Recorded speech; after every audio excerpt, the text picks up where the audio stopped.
Nous allons prendre le sujet cet après-midi de l'obéissance et de la désobéissance. Parce que bien sûr qu'il faut obéir à Dieu. C'est une des choses que le Seigneur nous dit dès qu'on vient à la vie, qu'on est enfant tout petit. Qu'est-ce qu'on apprend? On apprend de nos parents.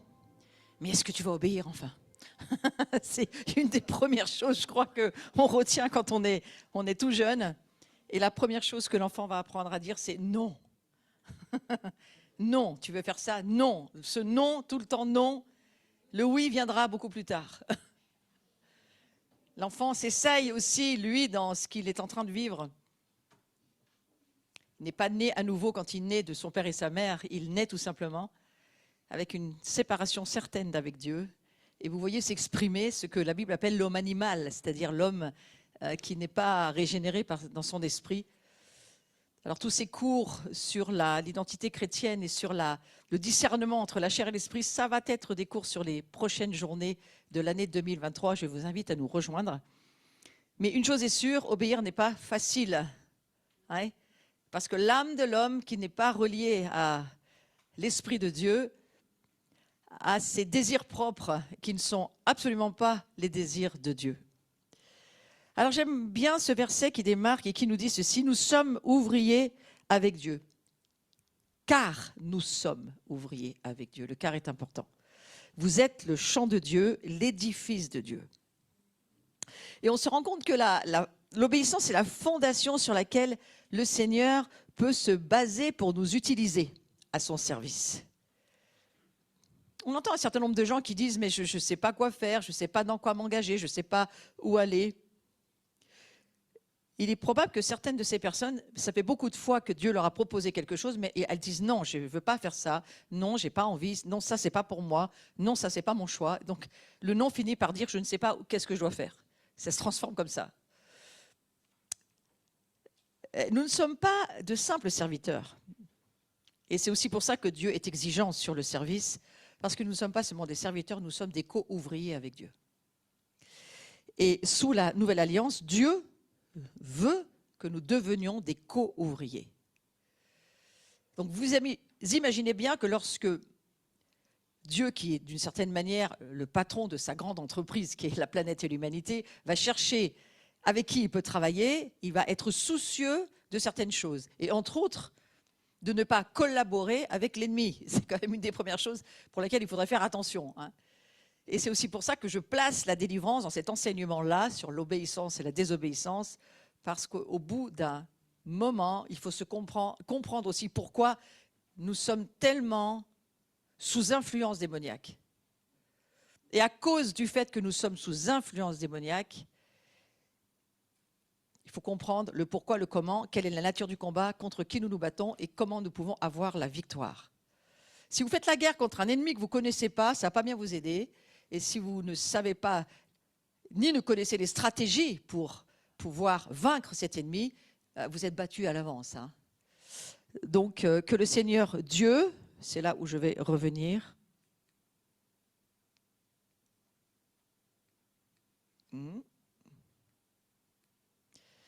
Voilà, ça vient. Merci Christophe.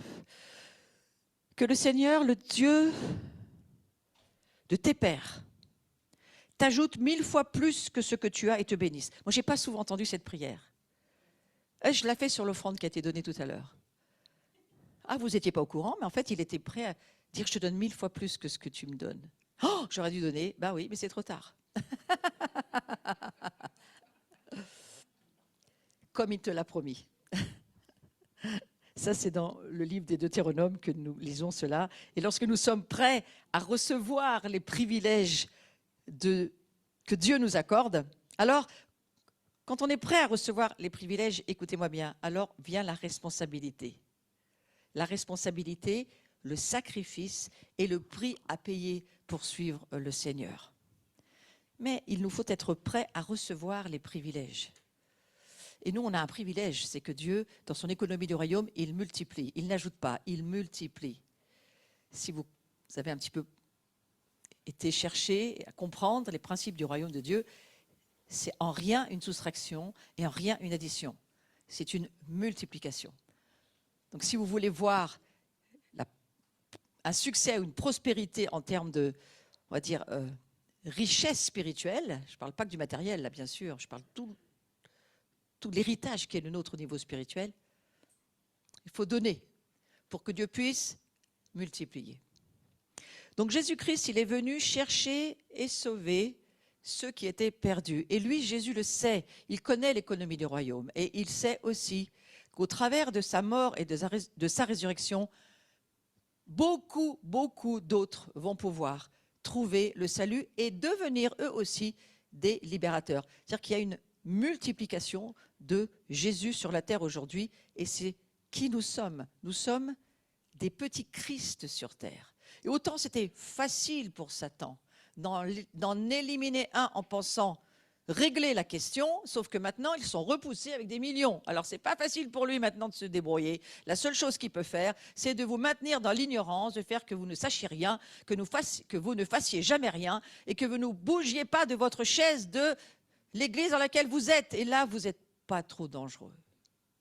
Mais si vous commencez à comprendre qui vous êtes, si vous commencez à aller sur les chemins où Dieu vous appelle, comprenant que ce n'est pas vous qui faites les choses, mais lui en vous, alors là, Satan commence à avoir de gros soucis. Donc, qu'est-ce qui était perdu? On va voir qu'il y a un certain nombre de choses qui étaient perdues. Et voilà, on va comprendre les choses d'une façon très simple, parce que plus c'est simple, plus c'est Dieu. Notre communion avec Dieu le Père. Nous avons perdu, jusqu'à ce que nous revenions à Dieu, nous avions perdu notre communion avec le Père, c'est-à-dire le Roi des Rois. Notre communion les uns avec les autres. C'est pour ça que c'est compliqué parfois de vivre ensemble. Parce qu'on a perdu la relation à l'autre.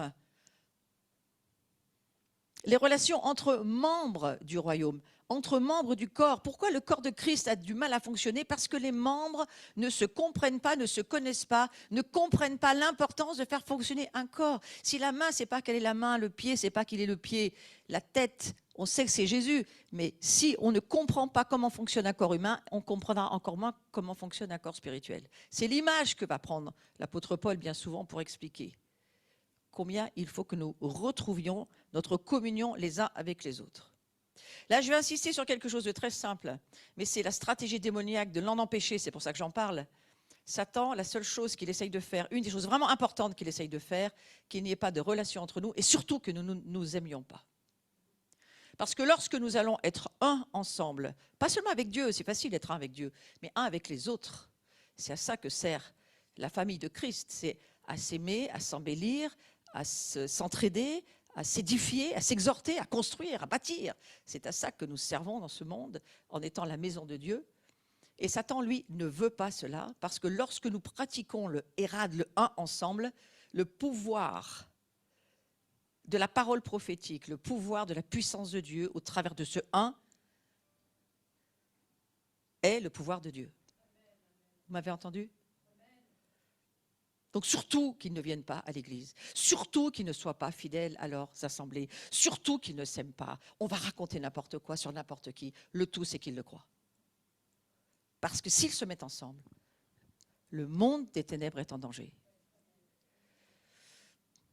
C'est parce qu'ils sont un que le monde connaîtra qui nous sommes. Jean 17.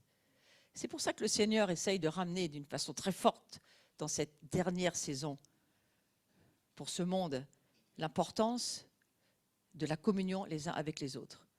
Et pour cela, mes frères et mes sœurs, il faut beaucoup de délivrance, beaucoup de pardon. Comprendre la puissance du pardon, comprendre la puissance des stratégies de Dieu qui sont tout sauf raisonnables pour un être humain, une âme charnelle qui ne comprend rien. Donc l'évangile, ce n'est pas quelque chose d'humain, c'est quelque chose de spirituel. Donc on a perdu notre communion avec Dieu, notre communion les uns avec les autres, et le royaume de Dieu et sa justice. Nous avons perdu toutes ces choses. Et si nous ne le réalisons pas, nous n'allons pas travailler à reconstruire avec Dieu. Donc reconstruisez votre communion avec Dieu, c'est à vous de le faire. Dieu, il l'a déjà fait, maintenant il attend juste que vous le fassiez en lui permettant de venir le faire chez vous. C'est lui qui le fait aussi, c'est lui qui rétablit cette communion, mais il ne le fait pas sans votre accord. Contrairement au diable qui fait tout sans votre accord. Parfois, il est même déjà entré dans votre vie, vous n'étiez pas au courant parce que ça vient des générations passées. Donc la communion avec Dieu a été restaurée évidemment par la croix de Jésus-Christ. Et Dieu était en Christ réconciliant le monde avec lui-même. Donc Christ est dans le Père est dans le Fils, et tous les deux, ils se sont mis d'accord pour que Christ vienne réconcilier le monde, pour que nous puissions vivre la réconciliation. C'est le ministère de chacun d'entre nous. Que va faire Satan? Combattre la réconciliation. Faire valoir de la critique, du jugement, faire vivre l'homme au niveau de son âme, de ses jugements, de ses opinions, de ses façons de voir. Puisque l'âme de l'homme, sans Dieu, est un animal avec toute sa façon de vivre qui est une opposition au royaume de Dieu, ça ne sera pas très difficile finalement. Il suffira d'utiliser des personnes. Elles vont se dire chrétiennes, mais elles ne le sont pas en réalité. C'est juste de l'apparence de la religion, un vernis religieux. Mais il n'y a rien à l'intérieur. C'est ça la stratégie du diable. De nous faire croire dans une religion où il n'y a rien. Nous habituer à faire qu'il n'y ait plus jamais de miracle, plus jamais de guérison, c'est normal. Vous êtes tellement pécheurs, comment voulez-vous qu'il se passe quelque chose? Voilà le monde démoniaque qui vient et qui vous impose ces façons de voir. Parce que si nous connaissions la vérité, nous ne serions pas connaître en termes de épignosis, hein, pas en termes de gnose, mais en termes de connaître l'expérience. L'épignosis, c'est ce dont on parle quand il dit connaître Christ et la puissance de sa résurrection. Connaître Christ, ça veut dire quoi? Vivre dans une vraie relation spirituelle, mon âme engagée, mon corps engagé pour connaître Dieu, le servir et faire sa volonté. Donc cette connaissance n'a rien de cérébral et rien d'humain. C'est une connaissance spirituelle que Dieu nous accorde parce que par la foi, nous entendons et nous croyons. Donc nous comprenons, je vous le redirai beaucoup de fois aujourd'hui, nous comprenons par la foi. Voilà, il y a peut-être certaines délivrances qui commencent à se faire au niveau des programmations internes, n'est-ce pas? Les forteresses de raisonnement, les hauteurs, les arguments, les raisonnements qui s'élèvent contre Christ aujourd'hui, je les renverse au nom de Jésus pour que vous puissiez comprendre par la foi et pas par votre cerveau, qui restera utile s'il est soumis à Dieu, bien sûr. Donc Dieu était en Christ, réconciliant, je le redis, le monde avec lui-même, en n'imputant point aux hommes leurs offenses. Alors si Dieu n'impute pas nos offenses à nous-mêmes, ne nous les impute pas, pourquoi vous laissez offenser, sincèrement, si vous dites que vous êtes chrétien? Il n'y a plus d'offense pour quelqu'un qui est en Christ. L'offense est un honneur, c'est une grâce de pouvoir libérer l'amour qui n'est pas le vôtre mais celui de Dieu et qui vous regarde en rien parce que Dieu aime tout le monde et vos opinions n'intéressent personne. Vos opinions n'intéressent personne. Métanoïa, laissez la transformation de la chenille que nous sommes en arrivant sur cette terre qui rampe et qui ne voit que très peu de choses, à devenir un papillon. Cette transformation dans la gloire de Dieu se fait pas après pas, jour après jour. Encourageons-nous, nous péchons de moins en moins. Nous pardonnons de plus en plus vite. Pour moi, comment allons-nous voir si nous grandissons ou pas à la rapidité du pardon que nous donnons? Hein, vous voyez la rapidité à laquelle vous obéissez à ce que Dieu vous demande. Ah mais ça fait 6 mois que je bute sur le problème. Ben, mon chéri, il faudra grandir un peu. Cette restauration dont il est question peut avoir lieu lorsque nous décidons de croire en Jésus-Christ, mais pas seulement. Ah mais moi je suis croyant. Oui mais il faut marcher. C'est pas écrit vivez par l'Esprit, c'est écrit dans la parole de Dieu, marchez par l'Esprit. Nous pouvons marcher lorsque nous sommes assis sur le trône et nous savons qui nous sommes. Alors nous pouvons marcher par l'Esprit. La communion les uns avec les autres, on pourrait dire qu'on est en restauration, on est en train d'y aller. Vous êtes d'accord qu'on est en train d'y aller? C'est de mieux en mieux. Vous ne semblez pas être tout à fait d'accord. C'est de mieux en mieux avec les autres. Oui, moi je trouve aussi. Je trouve que c'est de mieux en mieux. De plus en plus, nous grandissons, nous rentrons en maturité et l'unité dont il était impossible même de parler il y a plusieurs années, aujourd'hui, ça devient quelque chose que nous désirons tous. Donc c'est important. Tu aimeras le Seigneur ton Dieu de tout ton cœur, de toute ton âme, de toute ta pensée. C'est le premier, le plus grand commandement. Mais voici le second qui lui est semblable. Tu aimeras ton prochain comme toi-même. Et ces deux commandements, de ces deux commandements, dépendent toute la loi et tous les prophètes. Donc le dernier ordre que Jésus a donné aux disciples, ça a été « Ce que je vous commande, c'est de vous aimer les uns les autres. » Vous savez, si Jésus l'a dit en dernier, qu'il a vraiment attendu le dernier moment pour sortir sa bombe et dire « Vous savez quoi ?» c'est parce qu'il y a quelque chose derrière qu'on n'a encore pas découvert. Et je crois qu'on est en train de le découvrir. Que la force, la puissance de Namis comme de la dynamite se trouve là. Là. Dans cet endroit-là où mon cœur apprend à aimer l'autre. La rupture de la relation.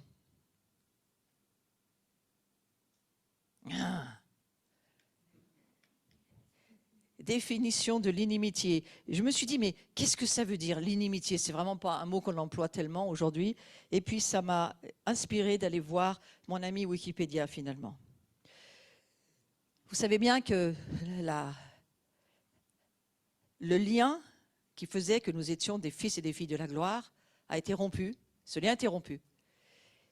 Et Adam et Ève ont perdu la connexion Wi-Fi. Ils ont perdu la Wi-Fi. Le Wi-Fi est parti, c'est fini. Et sans Wi-Fi, vous faites quoi? Ben, plus grand-chose quand on n'est que sur de l'Internet. Hein. Et donc, ils ne savaient plus ni où, ni comment, ni quoi. Ils avaient perdu toutes les notions relationnelles qui étaient en eux. Tout était coupé. Regardez, nous, on a eu un tout petit aperçu qui n'a rien à voir avec ce qu'ils ont vécu, mais quand on a été dans le confinement, on avait encore toutes nos connexions. Hein. On était tous, regardez, on était tous sur quoi?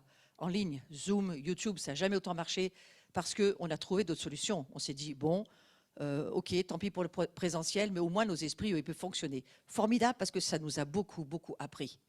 Ça nous a appris que l'Église, elle n'est pas seulement dans le présentiel, elle est aussi dans le cloud. Et que la nuée des témoins, elle est réelle. Et que, sincèrement, l'Église, elle existe en vrai dans le monde spirituel. Et là, on l'a, d'une certaine manière, expérimenté ce jour-là. En tous les cas, ces années-là, pendant ce temps de rupture relationnelle dans le présentiel. D'ailleurs, c'est là où ce mot a été plus ou moins inventé. Il n'existait pas avant. Hein, on ne disait jamais en présentiel. Maintenant, c'est devenu un mot très courant et qu'on comprend très bien. Ouais. Alors, l'inimitié, c'est quoi? C'est un sentiment hostile, d'une antipathie, une hostilité, point. Et cette inimitié, elle a perduré depuis ce jour parce que les humains ont grandi en nombre, évidemment. Alors, plus il y a de gens, plus ça demande des efforts d'aimer. Hein. Plus votre église est grande, plus c'est compliqué. Alors après, on se console en disant, bon, on n'en aimera que quelques-uns. On fera nos petits clans et on va retomber dans les tribus. Hein. C'est ça que ça veut dire. C'est pourquoi, voilà, c'est quand même... c'est ce qui commença comme une dispute entre deux individus, finalement. Et puis, on se rend compte que ça a répandu l'inimitié entre toutes les nations. Mais c'est parti de deux individus. Donc, quelque chose peut partir de toi et puis vraiment s'étendre. Et soyons prudents dans ce que nous répandons autour de nous. C'est un résumé de la situation, on pourrait dire, aujourd'hui au Moyen-Orient, et on pourrait dire aussi même là où ça se passe dans le Nord, là. Ouais. Ils étaient frères, mais ils sont rentrés dans une hostilité terrible, parce que l'un attaque l'autre et que finalement, la malédiction de la chute continue. On la voit partout aujourd'hui. Ce sont des guerres entre fratries d'une même famille. C'est terrible d'y penser quand même. Combien les nations ont besoin de l'Évangile. Donc Jésus, il a prophétisé cette inimitié. Et il a dit que, attention, ce n'est pas un homme qui a parlé, hein. Soyez conscients que ce n'est pas un homme qui l'a dit. C'est Dieu qui l'a dit au travers de Jésus. Parce que Jésus ne l'aurait pas dit si son Père ne lui avait pas dit. Jésus ne faisait rien sans que son Père lui dise. Donc ce n'est pas seulement Jésus qui parle, mais c'est son Père qui parle. Et parce que l'iniquité se sera accrue, l'amour du plus grand nombre se refroidira. Vous voyez l'importance de la relation de l'amour, retrouver Dieu, retrouver la relation avec les autres, retrouver le royaume, la relation que nous avions perdue avec tous les bienfaits du royaume, tout ça, ça s'est égaré Pendant 2000 ans, on a vécu avec une notion de l'Église, le royaume, on n'en a jamais entendu parler. Il a fallu John Lake pour revenir dans la révélation du royaume le siècle dernier, hein, c'est pas très vieux. Et aujourd'hui, il y a une grande partie de l'Église qui n'a aucune notion du royaume de Dieu. Ah bon, mais il y a un royaume qui revient? Mais oui, bien sûr que oui. Pourquoi il s'appelle le roi des rois? C'est qui les rois? C'est nous? Non, bah si. Le Seigneur des seigneurs, c'est qui les seigneurs? C'est nous? Non, mais si. Non, mais c'est compliqué aujourd'hui, hein. On est dans une république, on est en démocratie. Est-ce qu'on va s'y retrouver? Mais on a perdu la gloire qui fait qu'on voit véritablement qui Jésus, qu'est-ce que Jésus veut faire de nous, de nouveau. Vous entendez beaucoup reparler du sacerdoce royal, vous entendez beaucoup parler de la royauté. Et vous êtes là dans un monde en démocratie où on met de côté la dictature et c'est bien normal. Et on se dit, et nous, allez dire dans votre travail, je suis un des rois du roi. Bon, bah, c'est là-bas, hein. C'est là-bas, la psychiatrie. Vous voyez, peut-être tu pourrais demander un peu d'aide. Vous voyez? Alors Jésus, il a prophétisé que cette iniquité, c'est-à-dire, iniquité, ça veut dire sans loi. Ça veut dire sans connaissance, selon ce que je comprends. Sans révélation de qui est ce Dieu, de qui nous sommes, de qu'est-ce que le royaume. Sans loi, sans Torah, sans enseignement. C'est l'ignorance extrême, l'iniquité. Et c'est bien là où notre monde est en train d'aller. Donc tout cela, ça a commencé par la désobéissance de deux individus à qui Dieu avait donné la vie éternelle. Mais ils avaient la vie éternelle. Et ils avaient le gouvernement sur terre. Ils avaient tout. Mais le serpent vient, l'ennemi vient. Oh, mais est-ce qu'il a vraiment dit ça? Alors ça, on l'a toute notre vie maintenant, celui-là. Est-ce qu'il a vraiment dit ça? Oh, attends, il faut que j'aille voir. Je ne sais pas. Ah, mais ça n'a pas la même traduction que moi. C'est peut-être pas la même chose qu'il veut dire. Ça s'appelle comment tout ça là? La confusion. On est dans une confusion. Il n'y a plus de noir, il n'y a plus de blanc. C'est tout est gris. Donc c'est compliqué pour s'y retrouver. Ouais. Alors on a besoin du Saint-Esprit. Et ce n'est qu'au travers d'une totale obéissance au Seigneur que nous pouvons recevoir les promesses et les bénédictions. Il n'y a pas d'autre chemin. C'est l'obéissance. Et c'est le mot qu'on déteste. Je veux vous parler de délivrance, mais je veux vous parler d'obéissance. Parce que c'est par l'obéissance que nous apprenons tout. C'est par l'obéissance que nous garderons nos délivrances. C'est par l'obéissance que nous garderons cette liberté en Christ. Et par rien d'autre. Donc, au commencement, était Dieu, tout le monde le sait, mais pas seulement. Au commencement, il y a eu la désobéissance. Et la désobéissance, c'est un drame, véritablement. L'Éternel Dieu donna cet ordre à l'homme: tu pourras manger de tous les arbres du jardin, mais tu ne mangeras pas de l'arbre de la connaissance du bien et du mal, car le jour où tu en mangeras, tu mourras. Et cet avertissement que Dieu donne, c'est pourquoi faire. Si tu désobéis, ta désobéissance amènera la mort sur le plan spirituel. Tu recevras le salaire du péché qui amène la mort physique en deuxième partie. La mort spirituelle, la mort physique. Et c'est toute notre histoire aujourd'hui. Donc Satan, il joue son rôle pour les faire désobéir, bien sûr, et remettez cette stratégie dans votre propre vie, parce qu'au fond, c'est à votre propre vie que je parle aujourd'hui. Et qu'est-ce qui va se passer? Et lui, bien sûr, il va tomber en disgrâce, c'est-à-dire qu'il perd totalement la grâce. Satan est tombé en disgrâce totale. Et avant la chute de l'homme, Satan, il avait lui-même chuté d'une éminente position que Dieu lui avait attribuée. Et si vous lisez les Écritures, vous savez qu'il était celui qui couvrait la gloire de Dieu. Il sait beaucoup de choses sur le royaume de Dieu. C'est lui qui protégeait la gloire de Dieu. Donc n'imaginez pas en savoir plus que Satan sur bien des domaines. C'est pourquoi nous devons absolument rester en connexion Wi-Fi avec Dieu. Parce que Satan peut aussi vous embrouiller. Il connaît parfois même mieux que vous la parole de Dieu.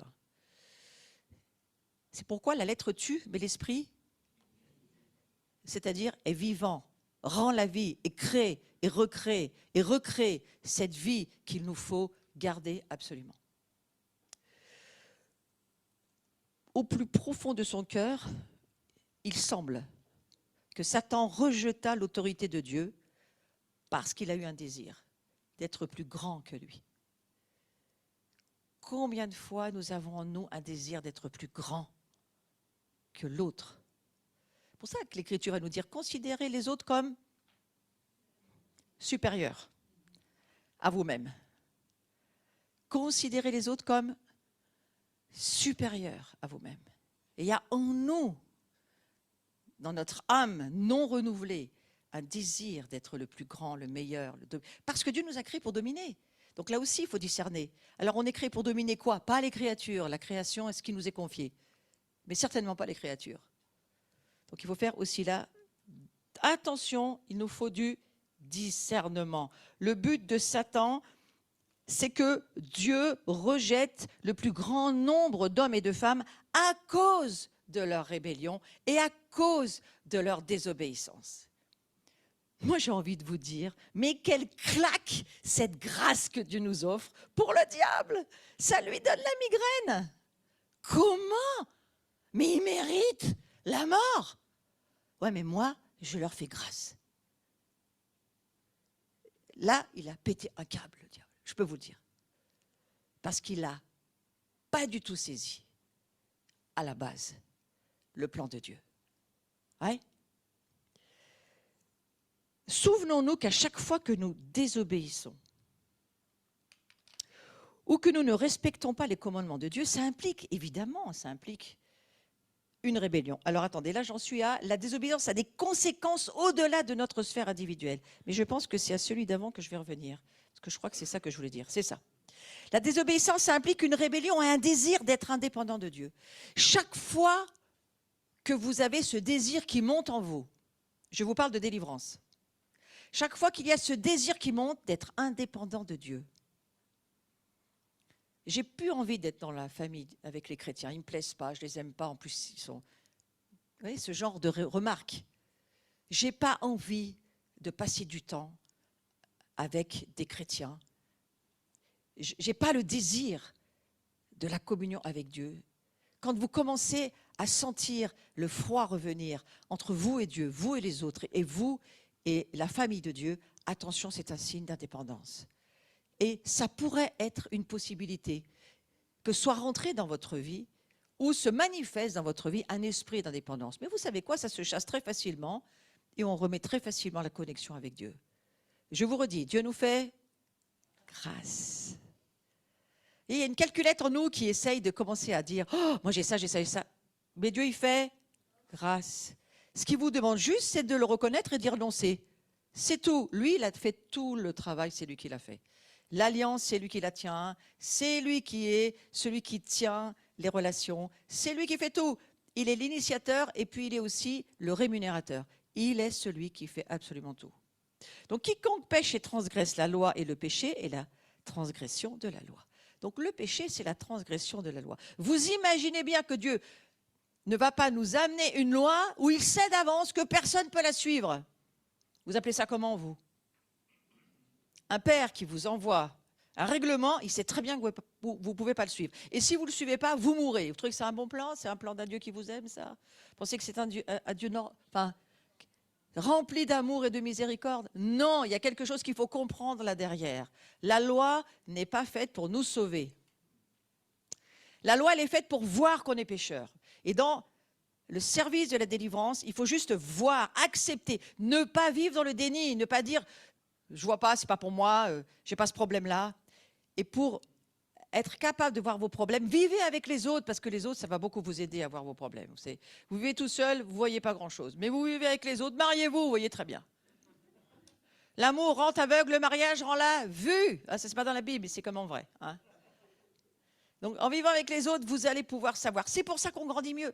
Mais il faut le prendre avec les lunettes positives, en disant, c'est pour mon bien, c'est parce que je dois changer. J'ai besoin d'être transformé. Je dois laisser la gloire de Dieu prendre sa place. Et pour ça, il faut que je diminue. Mais toujours avec la pensée que c'est pour que je puisse, Christ en moi, prendre la direction de ma vie et faire de moi qui il est. Alors le plan de Dieu, on va leur amener une loi c'est nous la loi. Ils vont se rendre compte qu'ils ont perdu la Wi-Fi. Ils ont besoin de la Wi-Fi, puis des téléchargements, et puis des remises à jour aussi, les amis. Vous avez besoin, parce que je vois certains chrétiens, ils n'ont pas fait de remise à jour depuis 40 ans. Ça sent vraiment le vieux, quoi. Il faut que ça soit remis aujourd'hui, hein. Ouais, vous allez dans certaines églises, c'est le néo-andertal. Où est le rétroprojecteur, en fait? Je ne sais pas, ça n'existe plus. Aujourd'hui, regardez, on n'a plus de CD, on passe dans les connexions directes. Et je crois que la gloire de Dieu, elle va aussi avec le désir de vivre dans son temps et dans son époque. Ouais. Vous êtes demandé comment Jésus serait s'il venait aujourd'hui nous rencontrer? Moi, je crois qu'il serait en jean. Pas de souci, avec un t-shirt propre, sûrement.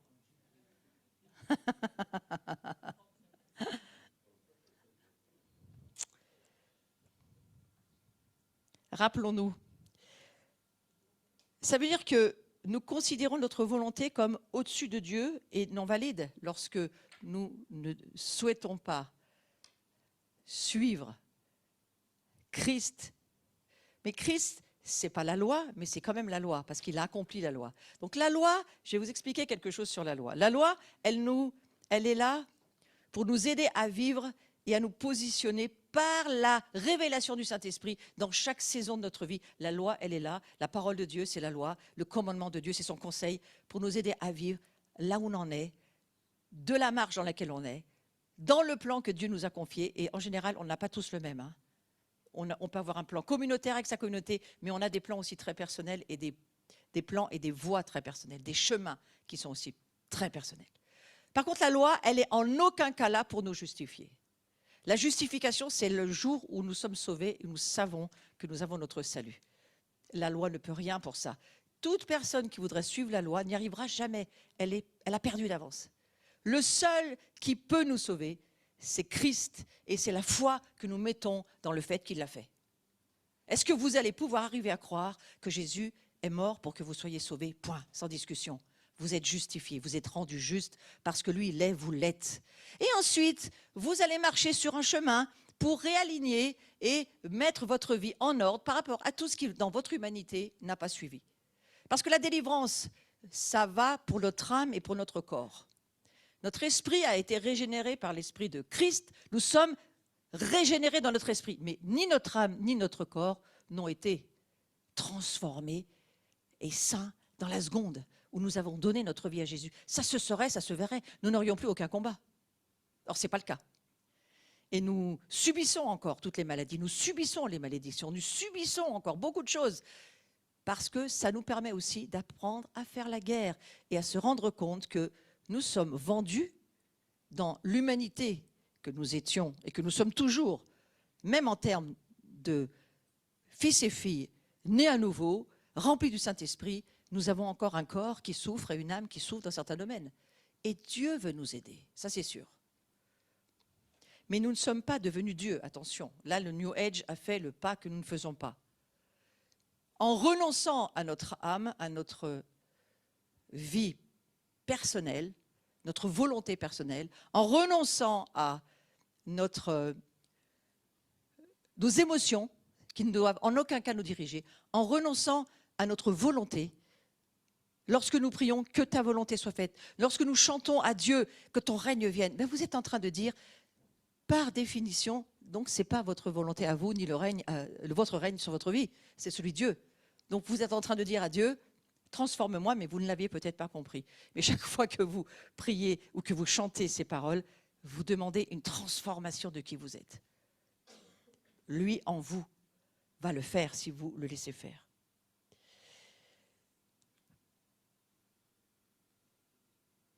La désobéissance a des conséquences au-delà de notre sphère individuelle et de ce que nous pouvons percevoir.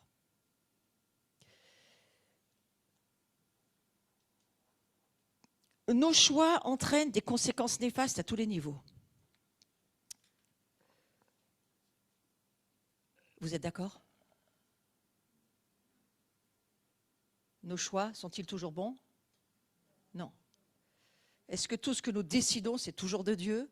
Non. Ça veut dire que notre volonté doit être celle de Dieu. Donc il y a une disparition de notre volonté qui doit se faire dans l'obéissance que nous devons rendre à Dieu. C'est aussi l'incapacité à voir que la volonté de Dieu, elle est toujours bonne, agréable et parfaite. De quoi on parle là? De lunettes prophétiques. Les lunettes prophétiques de Dieu, c'est de voir Dieu, d'avoir la révélation qu'il est parfait, il est bon, il est juste, il est saint. Il est amour, il est bien pour moi. Mais notre façon de vivre souvent prouve exactement le contraire. Parce que nous avons pris les lunettes de l'autre, de l'ennemi, et qui nous fait considérer tout ce que nous vivons comme venant de lui, le diable.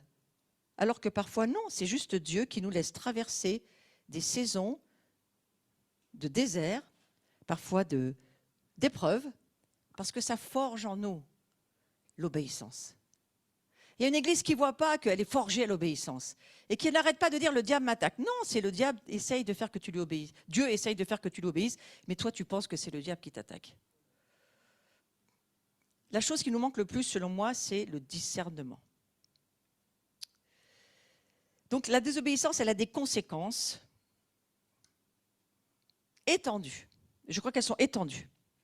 Et on va voir la définition du mot obéissance, parce que je trouve que c'est intéressant. Il y a une partie ici dans la salle qui le sait, mais peut-être pas tout le monde.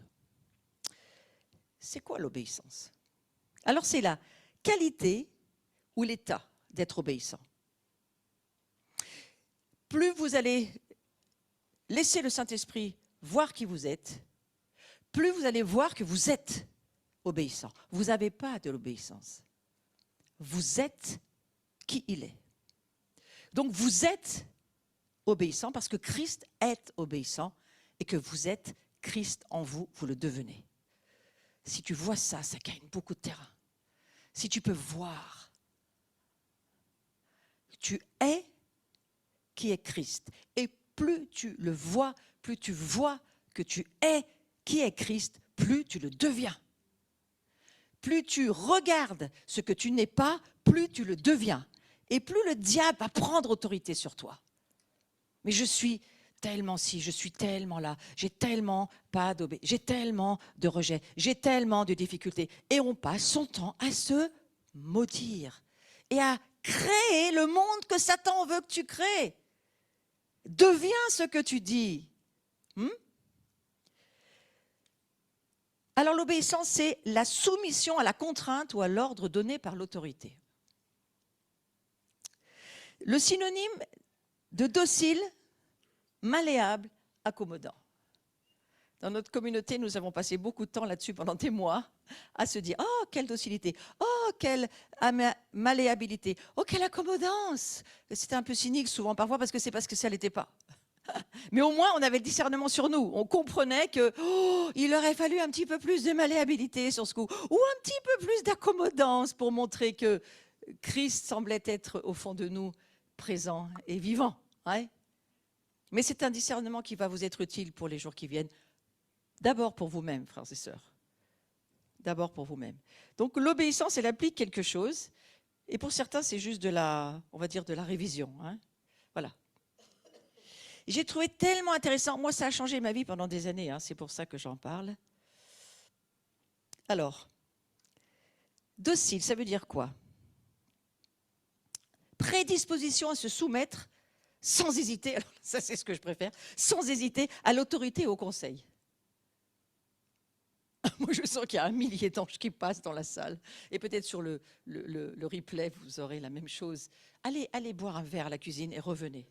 Revenez pour laisser la vérité descendre et vous délivrer.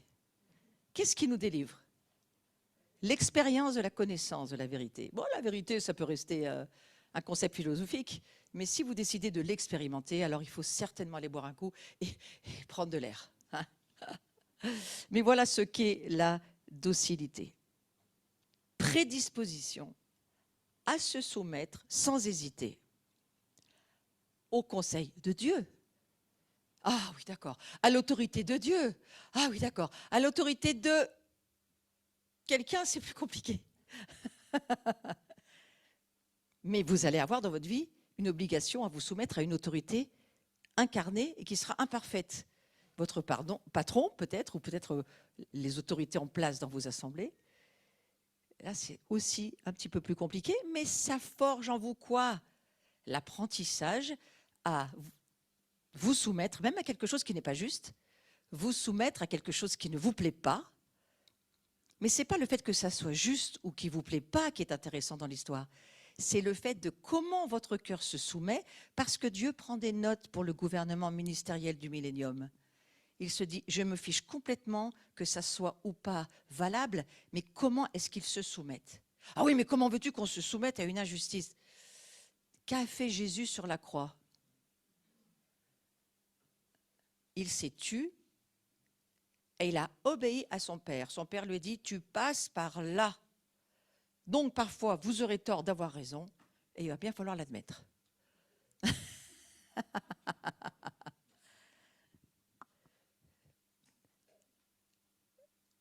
Malléable.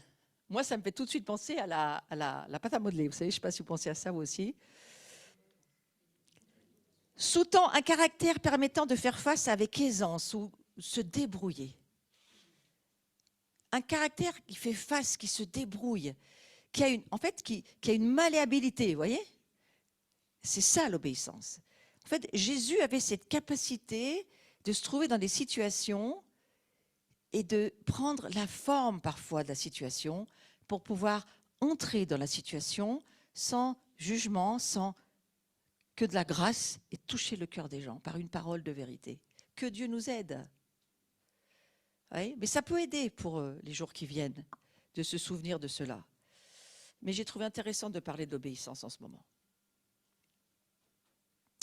Accommodant, c'est sous-tend une volonté de céder, céder, C-E-D-E-R, la grâce de céder. Hein. Parfois, personne ne cède dans une relation. Personne ne lâche, et on tire à droite, et on tire à gauche, et on tire à droite dans une relation, et on ne lâche pas, et non, j'ai raison, et non, c'est moi qui ai raison, et voilà, paf. Donc la grâce de céder, ça fait partie de l'obéissance, de ce que Dieu veut nous faire vivre, et il me semble que vous êtes mariés à la bonne personne. Venez pas me trouver pour changer de mari ou de femme, mais comprenez que c'est peut-être le chemin pour apprendre à céder, C-E-D-E-R.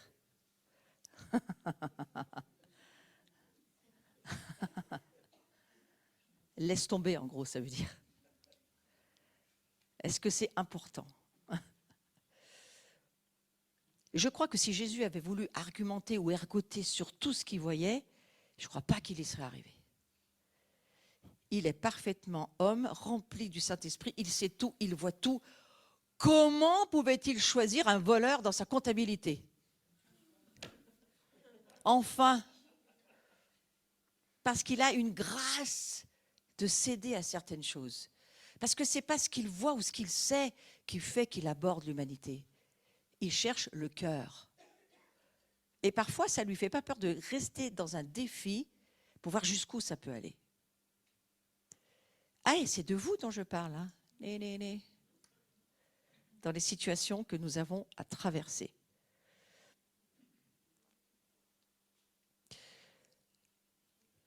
Coopérer, soit par désir d'être d'accord, soit de par une ouverture d'esprit naturelle. Coopérer. Et ce terme de accommodant, c'est la coopération. On travaille ensemble dans une équipe, quelle qu'elle soit. Dans l'église, on travaille en équipe. Est-ce qu'on coopère ou est-ce qu'on n'est pas décidé du tout à coopérer, mais à faire valoir, nous, la façon qu'on a de voir les choses? Et puis les autres, ils n'ont qu'à coopérer finalement. Mais ce n'est plus de la coopération. Tout cela pourquoi? Dieu veut nous aider à voir sa famille à arriver jusqu'au bout de la ligne d'arrivée. C'est-à-dire le retour de Jésus. Jusque-là, mes amis, il faut s'accrocher à la docilité, à la malléabilité et à la commodance. Et il faut virer le monde démoniaque qui nous empêche d'être comme ça. Ah, ils sont vivants. Ils sont vivants. Et Dieu va le faire. Il va le faire. Donc ces diverses composantes sont nécessaires à produire une personne obéissante à Dieu. Vous avez bien compris que nous allons confronter la désobéissance dans nos vies aujourd'hui.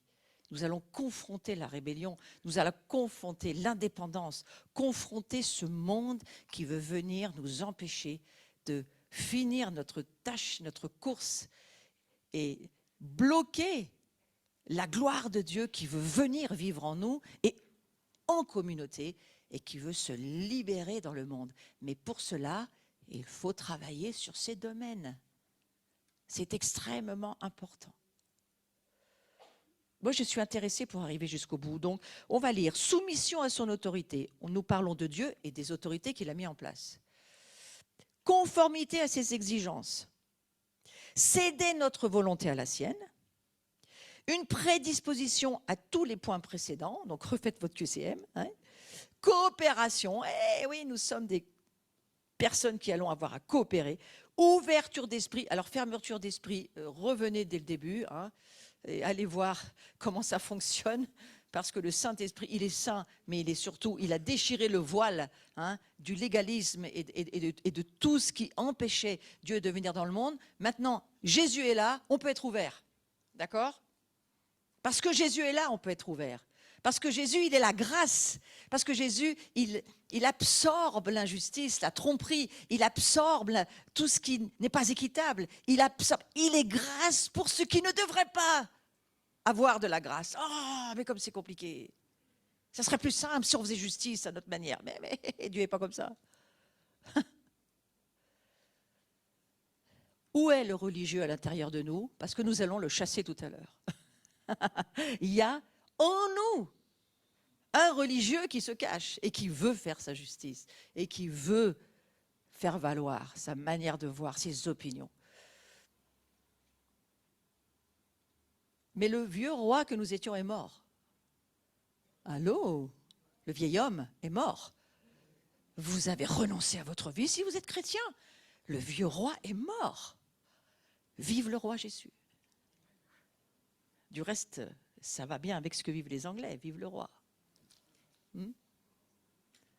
Est-ce que le vieux roi est mort? Assurez-vous qu'il est mort. Moins il y a de chair, moins il y a de démons. Les démons mangent la chair, ils aiment la chair. Et toute l'histoire de l'occultisme, de l'idolâtrie, tous ces immenses domaines dans lesquels on peut se perdre pendant des années, sont des œuvres de la chair. Lisez Galates 5, 19. La désobéissance est une œuvre de la chair. Et c'est parce que c'est une œuvre de la chair que Satan peut rentrer et avoir accès dans tous les domaines où on n'obéit pas. Est-ce que nous allons arriver à obéir? Oui. Oui. Par la puissance du Saint-Esprit, en abandonnant le vieil homme qui doit définitivement rester crucifié sur la croix. Là, nous allons y arriver. Mais certainement pas sans la repentance et le renoncement. Certainement pas. Mais moi, je veux vous donner de l'espérance. Pas dans qui nous sommes, mais dans qui est Christ. Et le truc de dingue, c'est qu'il vit chez nous. Le diable aussi, on est d'accord. Mais lui, il n'est pas propriétaire. Jésus est propriétaire. Ça, c'est la chose.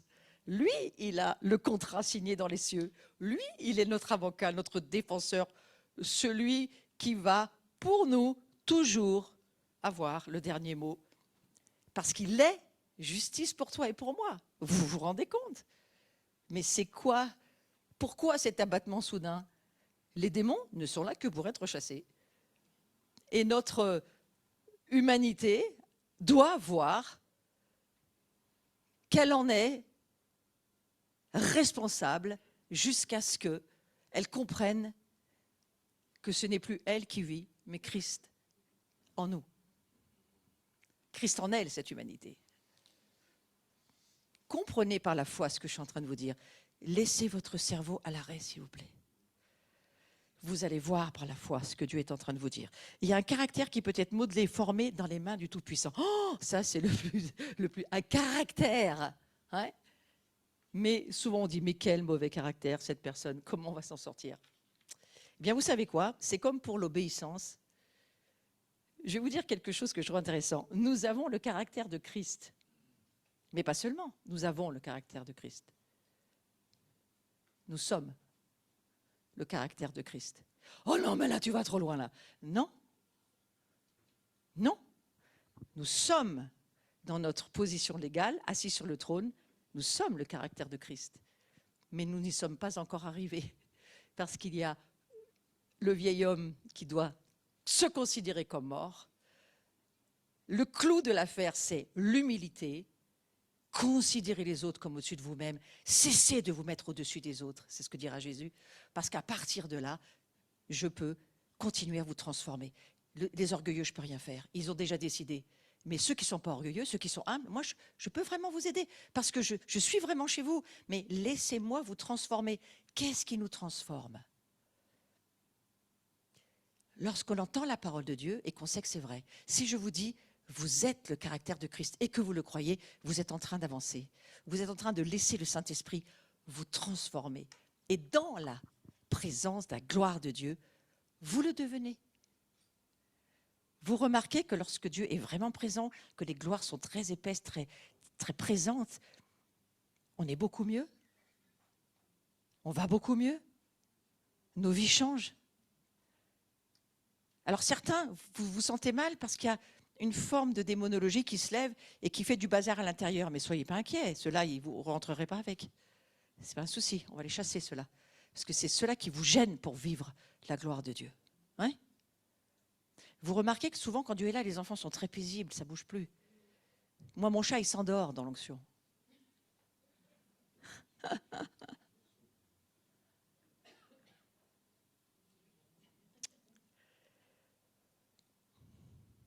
Donc, on va aller sur autre chose. Nous sommes devenus pécheurs par la désobéissance. Nous le comprenons. Et vous remarquez quelque chose d'intéressant, c'est que les 7 composantes citées dont on vient de parler, elles sont toutes liées à l'âme de l'homme. C'est-à-dire que les inclinaisons, les attitudes, tout ce dont nous venons parler, c'est une affaire de l'âme. Donc vous voyez combien c'est important de laisser Jésus transformer, j'ai presque envie de dire, il a échangé, écoutez bien ce que je suis en train de vous dire, parce que ce n'est pas quelque chose que vous entendez souvent.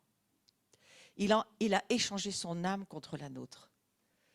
Et nous, on espère, on essaye par l'arbre de la connaissance du bien de dire, je vais travailler à être bien, à m'améliorer, à faire tout ce qu'il faut pour que je puisse changer. Mais vous n'arriverez jamais à vous changer vous-même, c'est impossible. Rappelez-vous, le vieux roi que vous étiez mort à la croix.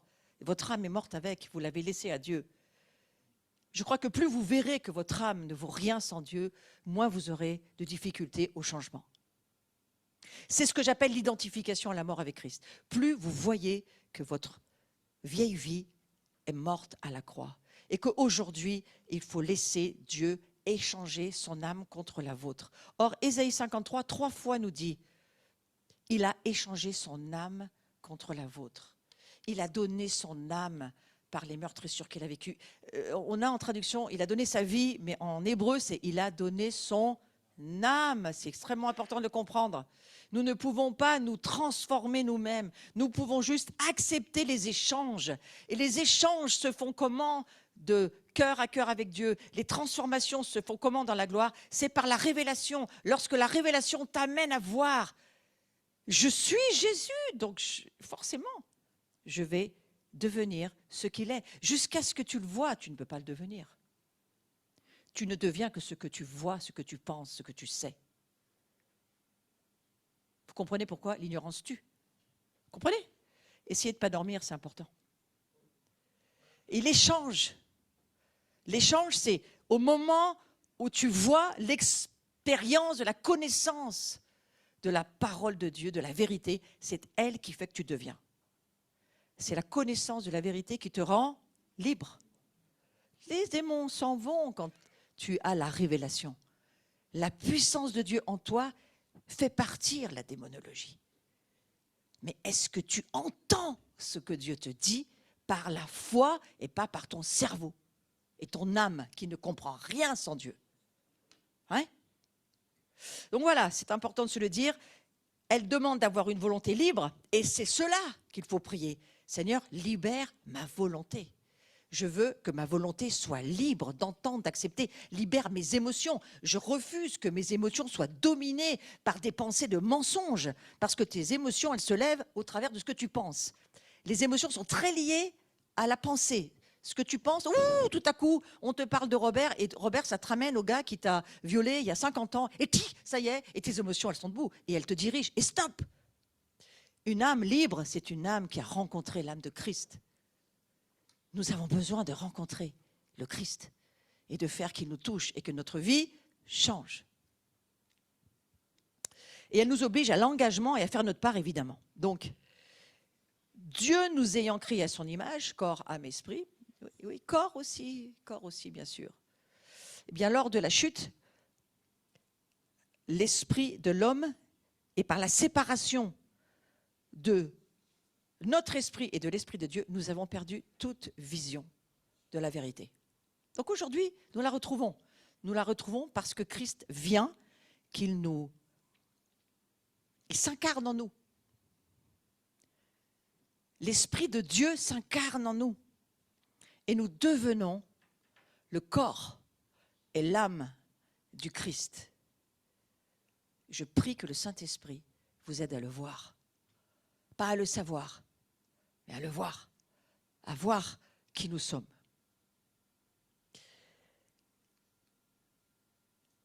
Satan séduisit le corps et l'âme de l'homme, donc ça je l'ai dit, je le relis juste pour vous le rappeler sur le visuel, parce que j'ai oublié de faire passer le visuel. Et la femme, elle vit que l'arbre était bon à manger. Elle voit, vous voyez ce qu'elle voit? Mais elle voit sur le plan spirituel et elle voit sur le plan naturel. Et qu'il était précieux pour ouvrir l'intelligence. Est-ce que Dieu n'avait pas déjà ouvert l'intelligence de Adam et Ève? Bien sûr que si. Ils voyaient ce que Dieu leur permettait de voir. Ils ne voyaient pas ce que Dieu ne leur permettait pas encore de voir. Et je crois que c'est cela qui a fait basculer. Ils ont voulu voir ce que Dieu ne voulait pas qu'ils voient encore, parce qu'ils n'étaient pas encore à tout voir. Et c'est pour ça que les choses sont arrivées. Et elle prit de son fruit et en mangea. Et donc c'est par la désobéissance de la chute de l'homme, la chute de l'homme le fit passer de la position d'intendant de la création à la position d'esclave. Ouais. Esclave de ses désirs, esclave de ses aspirations. Et nous, qui sommes le peuple de Dieu, ça nous sert d'instruction.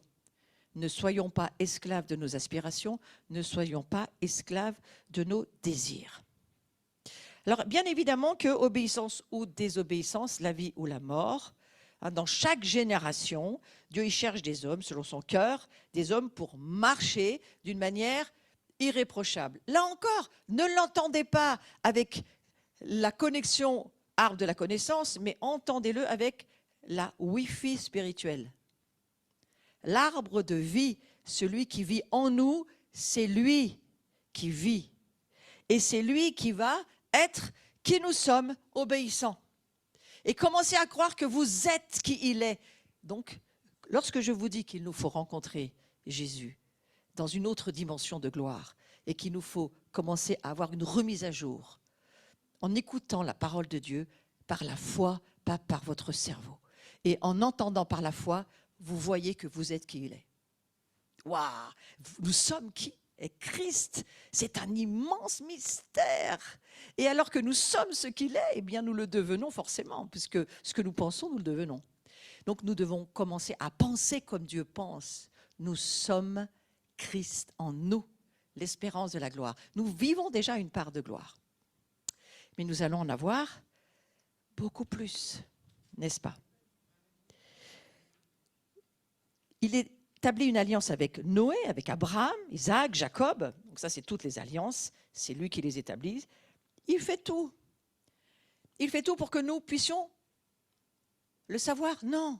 Pour que nous puissions l'être.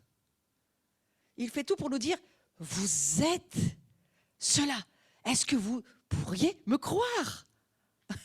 C'est pas évident, parce qu'on s'oppose à la religion, qui sait tout et qui vit rien, et qui sait à sa manière.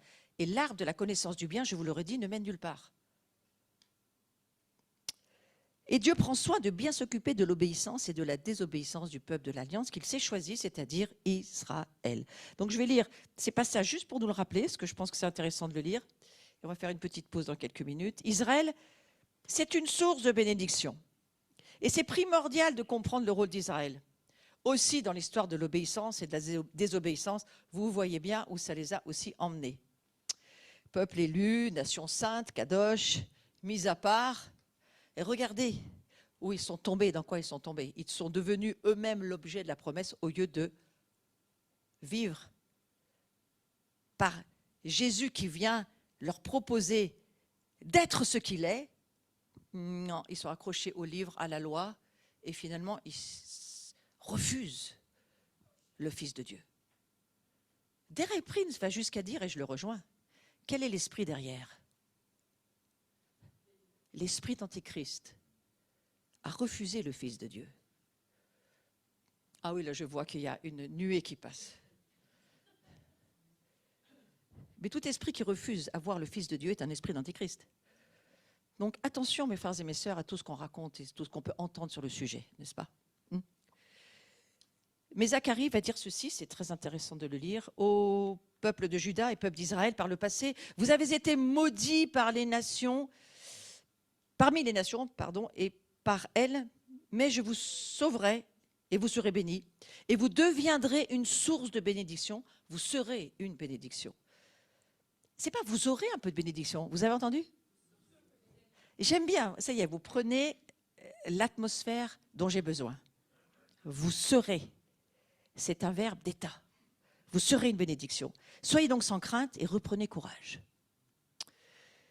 Moi, je crois que si Israël s'en sort, on s'en sort aussi. Vous voyez, je vous dis, il y a beaucoup d'espérance dans tous ces textes que nous lisons, parce que, sincèrement, c'est encourageant pour nous. Un sujet de bénédiction. Tu seras un sujet de bénédiction. Je l'ai appuyé 3 fois pour que vous puissiez bien le lire. Un sujet de gloire. Tu seras un sujet de louange, Sophonie. Tu seras une source de bénédiction dans la Genèse. Donc, on peut dire facilement que Israël est, j'ai pas mis le est, mais est une bénédiction pour le monde. Toutes les nations seront bénies en ta postérité. Je tiendrai le serment que j'ai fait à Abraham ton père. Ta postérité sera comme la poussière de la terre. Ah, poussière, ça vous rappelle quelque chose? Poussière. Satan aime ça. Et toutes les familles de la terre seront bénies en toi et en ta postérité. Donc, vous voyez la promesse donnée à Abraham, réaffirmée à Isaac et à Jacob. Ça nous montre bien ici qu'il s'agit de la maison d'Israël issue d'Abraham. Et le Seigneur, il a confirmé à chaque fois l'alliance au sujet de la bénédiction des nations par Israël. Donc ici, je parle d'obéissance. Nous sommes et nous devons connaître en termes de épignosis, faire l'expérience de ce que Dieu dit de la connaissance de la vérité. Israël est bénédiction pour les nations. Je dirais ça pour toute personne qui aurait un doute sur l'appel d'Israël, qui est irrévocable et pour lequel nous devons nous soumettre. C'est-à-dire être docile, malléable et accommodant avec son peuple, sans tout avaler, évidemment. Nous avons un discernement, n'est-ce pas? Donc la postérité d'Abraham, elle représente Jésus-Christ. Jésus est un juif, il est, verbe d'état, une bénédiction pour l'humanité dans sa mort et dans sa résurrection. Et Dieu parle personnellement à Jacob en disant « Les nations seront bénies en toi ». Jacob étant Israël. Le Seigneur est donc une bénédiction pour tout individu dans le monde, tandis qu'Israël est une bénédiction en tant que peuple pour les autres peuples ou nations. Je mets cette parenthèse dans le sujet délivrance, obéissance. Vous ne pouvez plus dire que vous ne saviez pas et que Dieu vous l'avait jamais dit.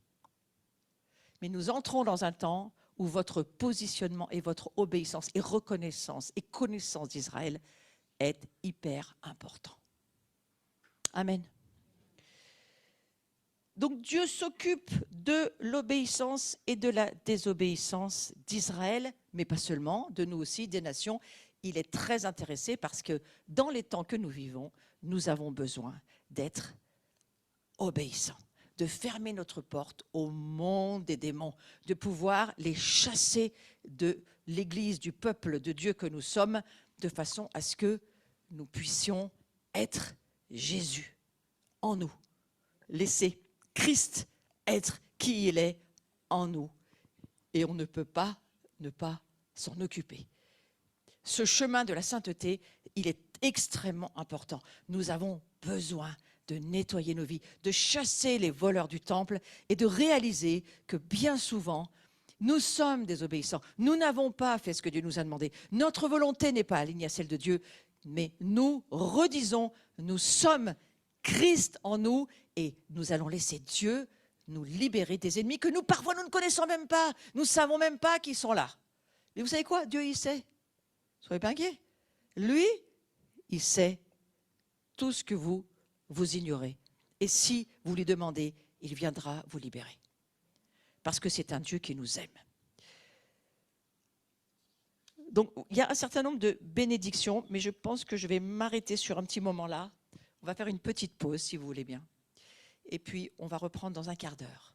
Je vais finir l'enseignement et nous prierons pour les domaines de nos vies que Dieu veut toucher aujourd'hui, concernant la désobéissance et concernant aussi, bien sûr, toutes les portes d'accès qui ont été ouvertes et que le Seigneur veut toucher pour nous. Amen.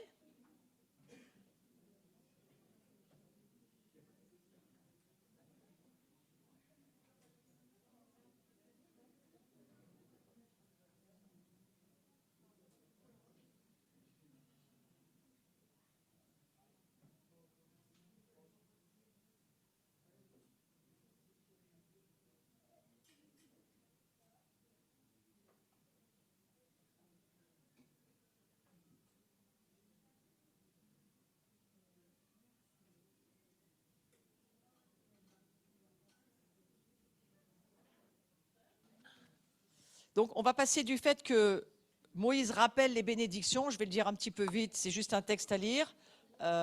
Est-ce que le Zoom suive aussi? C'est possible, on reprend? Oui, merci beaucoup.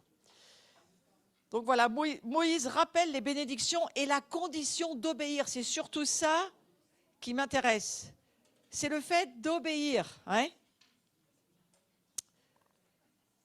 On voit ici que Dieu s'occupe de l'obéissance et de la désobéissance du peuple qu'il s'est choisi. Et je redis bien que c'est nous et bien sûr aussi Israël, mais nous sommes les nations.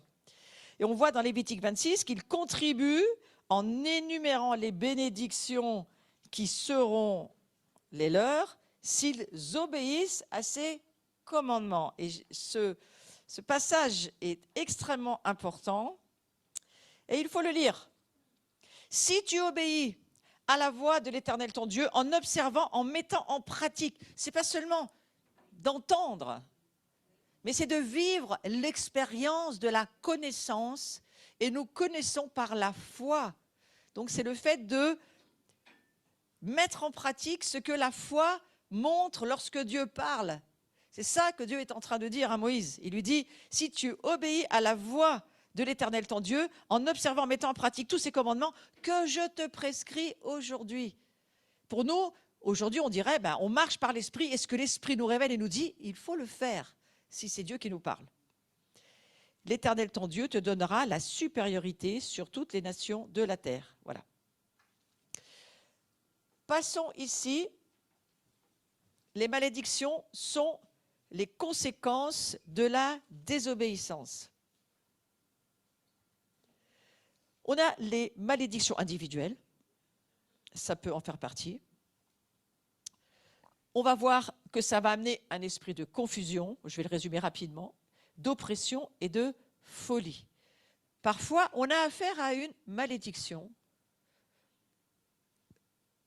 et ça se manifeste par le fait que On est confus, on ne sait plus ce qu'on entend, on ne sait plus où on en est, on n'arrive plus à voir, on est sous attaque en fait. Donc là, il faut s'occuper de ces conséquences de la désobéissance. Mais bien sûr, il faut renoncer au fait de désobéir. Et il va falloir redemander à Jésus qui vit en nous, tu es obéissance pour moi, tu es qui je suis, et maintenant, Seigneur, libère-moi pour que je puisse continuer à te suivre.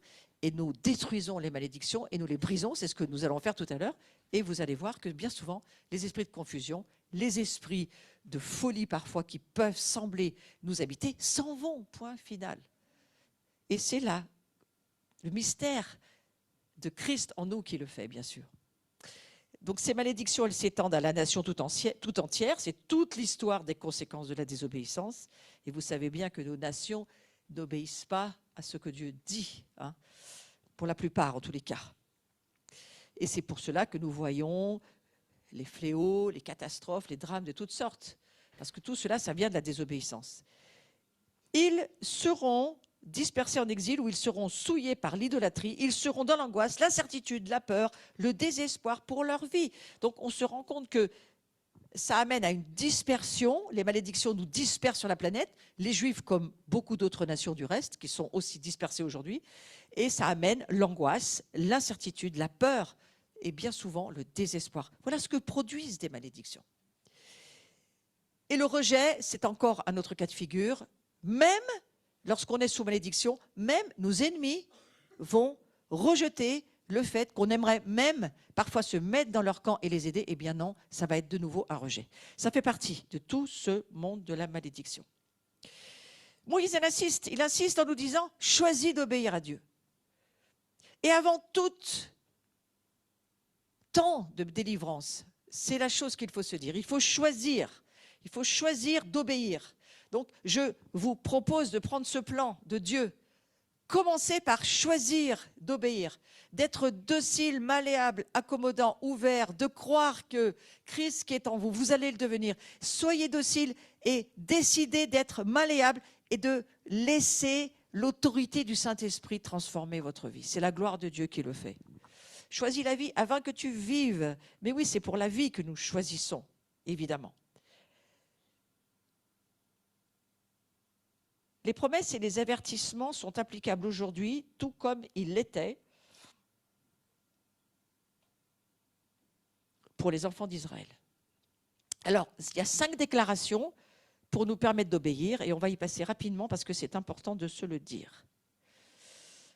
La libération de ce siècle mauvais, le livre des Galates, lui, il traite de tous les domaines qui demandent une aide de Dieu, de liberté.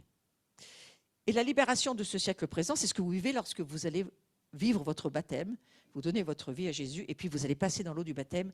Et c'est l'eau du baptême qui est l'acte prophétique fort par l'immersion que nous demandons, le baptême que nous demandons, que nous vivons comme Jésus l'a vécu. Il est le modèle, le protocole pour nous. Eh bien, cette libération fait que lorsque nous passons sous l'eau, nous nous libérons de ce siècle. Et le Seigneur va nous aider ensuite à vivre sous son autorité. La libération de la loi, nous ne sommes pas sauvés, j'en ai bien parlé déjà précédemment, nous ne sommes pas sauvés en suivant la loi, c'est impossible, nous sommes sauvés par grâce sans aucun mérite, simplement parce que Jésus l'a accompli, il est devenu justice pour nous. La libération du moi, c'est important aussi, il en est question toujours dans les livres des Galates, ce n'est plus moi qui vis, c'est Christ qui vit en moi. Donc, vivre et apprendre à marcher sur le chemin de l'obéissance et de le désirer. Il faut choisir de vivre cela. Si nous ne choisissons pas, nous ne pouvons pas y marcher. C'est d'abord un choix. Je choisis de vivre cette libération de ma propre vie, de mon moi, de mon âme, pour que je puisse me soumettre à la volonté de Dieu. La libération de la chair, bien entendu, il en est aussi question.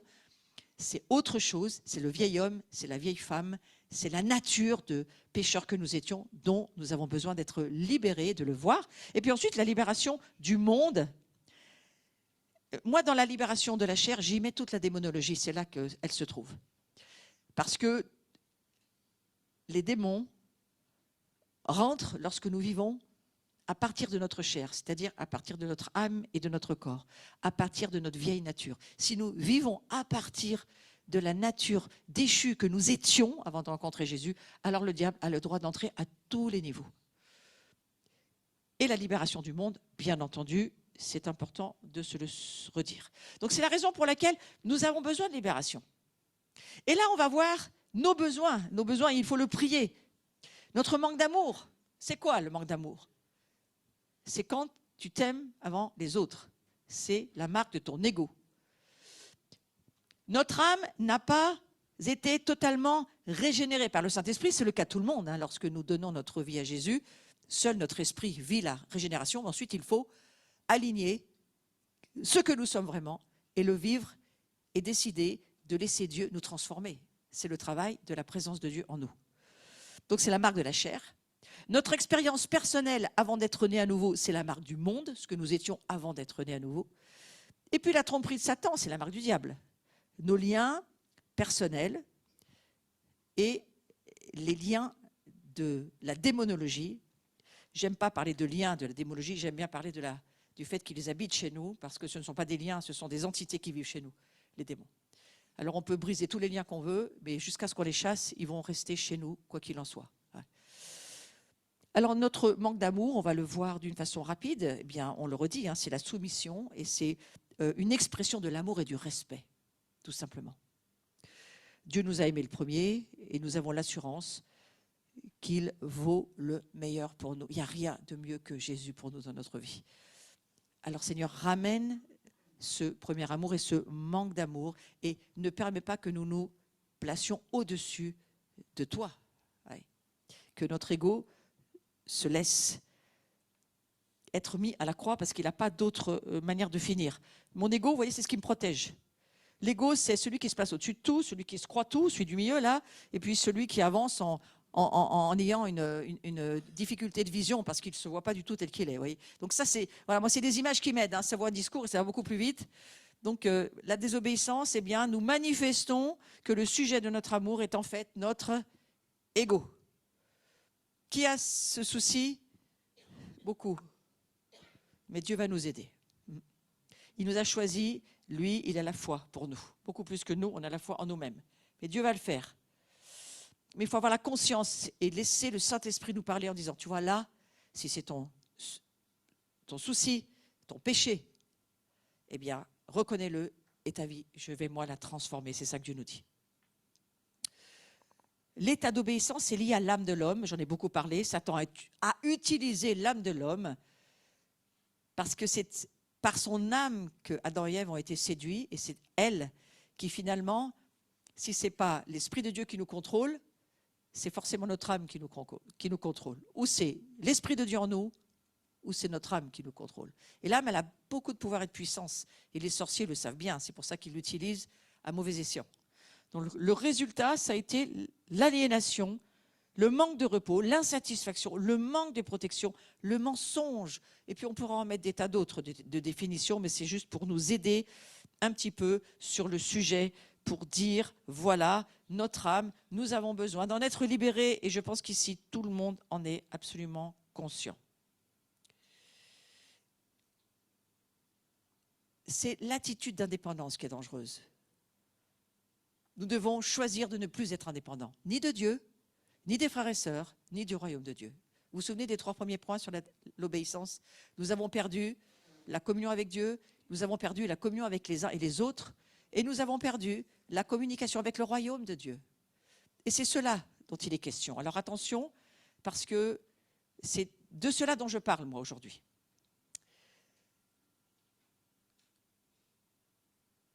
L'âme de l'homme est incapable d'obéir à Dieu, je le redis aussi, parce que c'est le sujet.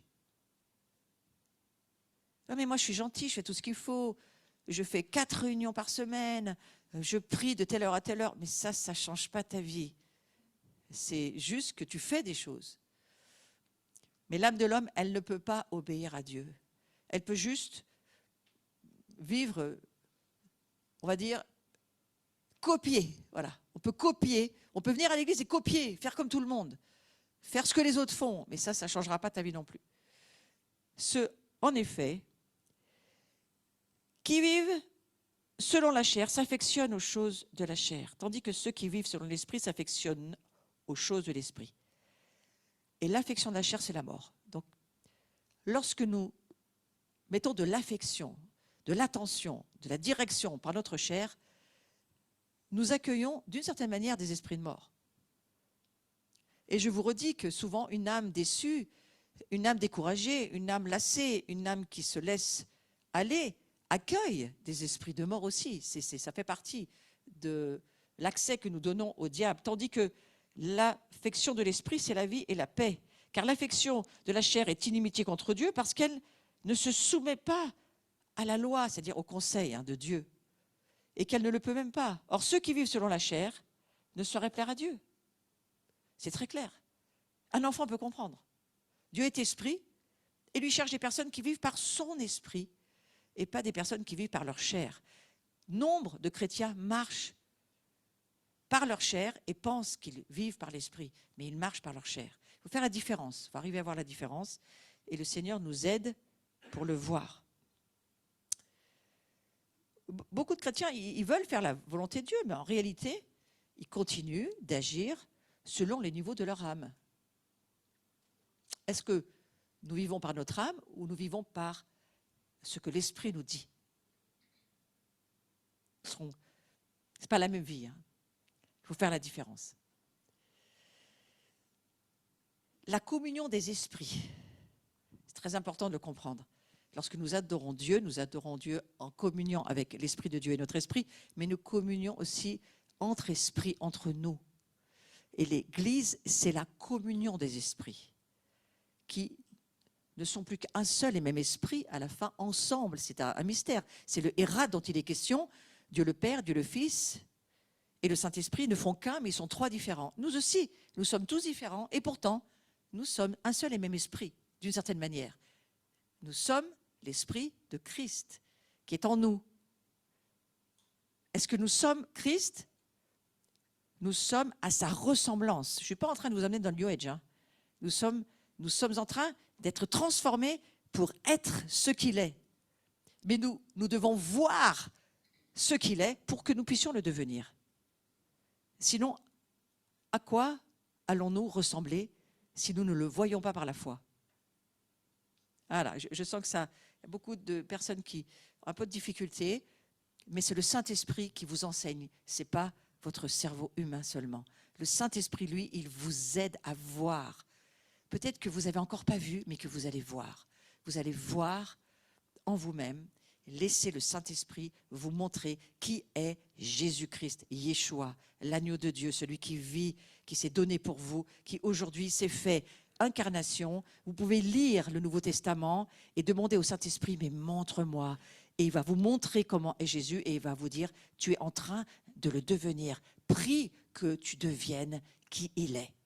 Ouais. Vis l'expérience de la connaissance, de la révélation de ce que le Saint-Esprit te montre lorsque tu entends la parole de Dieu par la foi. Tu comprends les choses par la puissance du Saint-Esprit.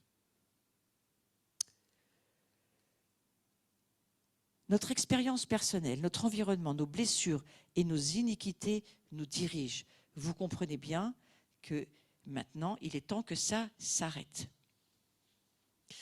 Les expériences douloureuses, négatives, avec le père naturel, les accidents, les traumas, toutes sortes de difficultés rencontrées sur notre route, les abus du passé, les rejets, les situations qui nous ont rendus amers, qui ont fait que nous avons développé une attitude de méfiance, alors que dans le royaume de Dieu, c'est la prudence. Vous voyez, méfiance, prudence, ce n'est pas la même chose.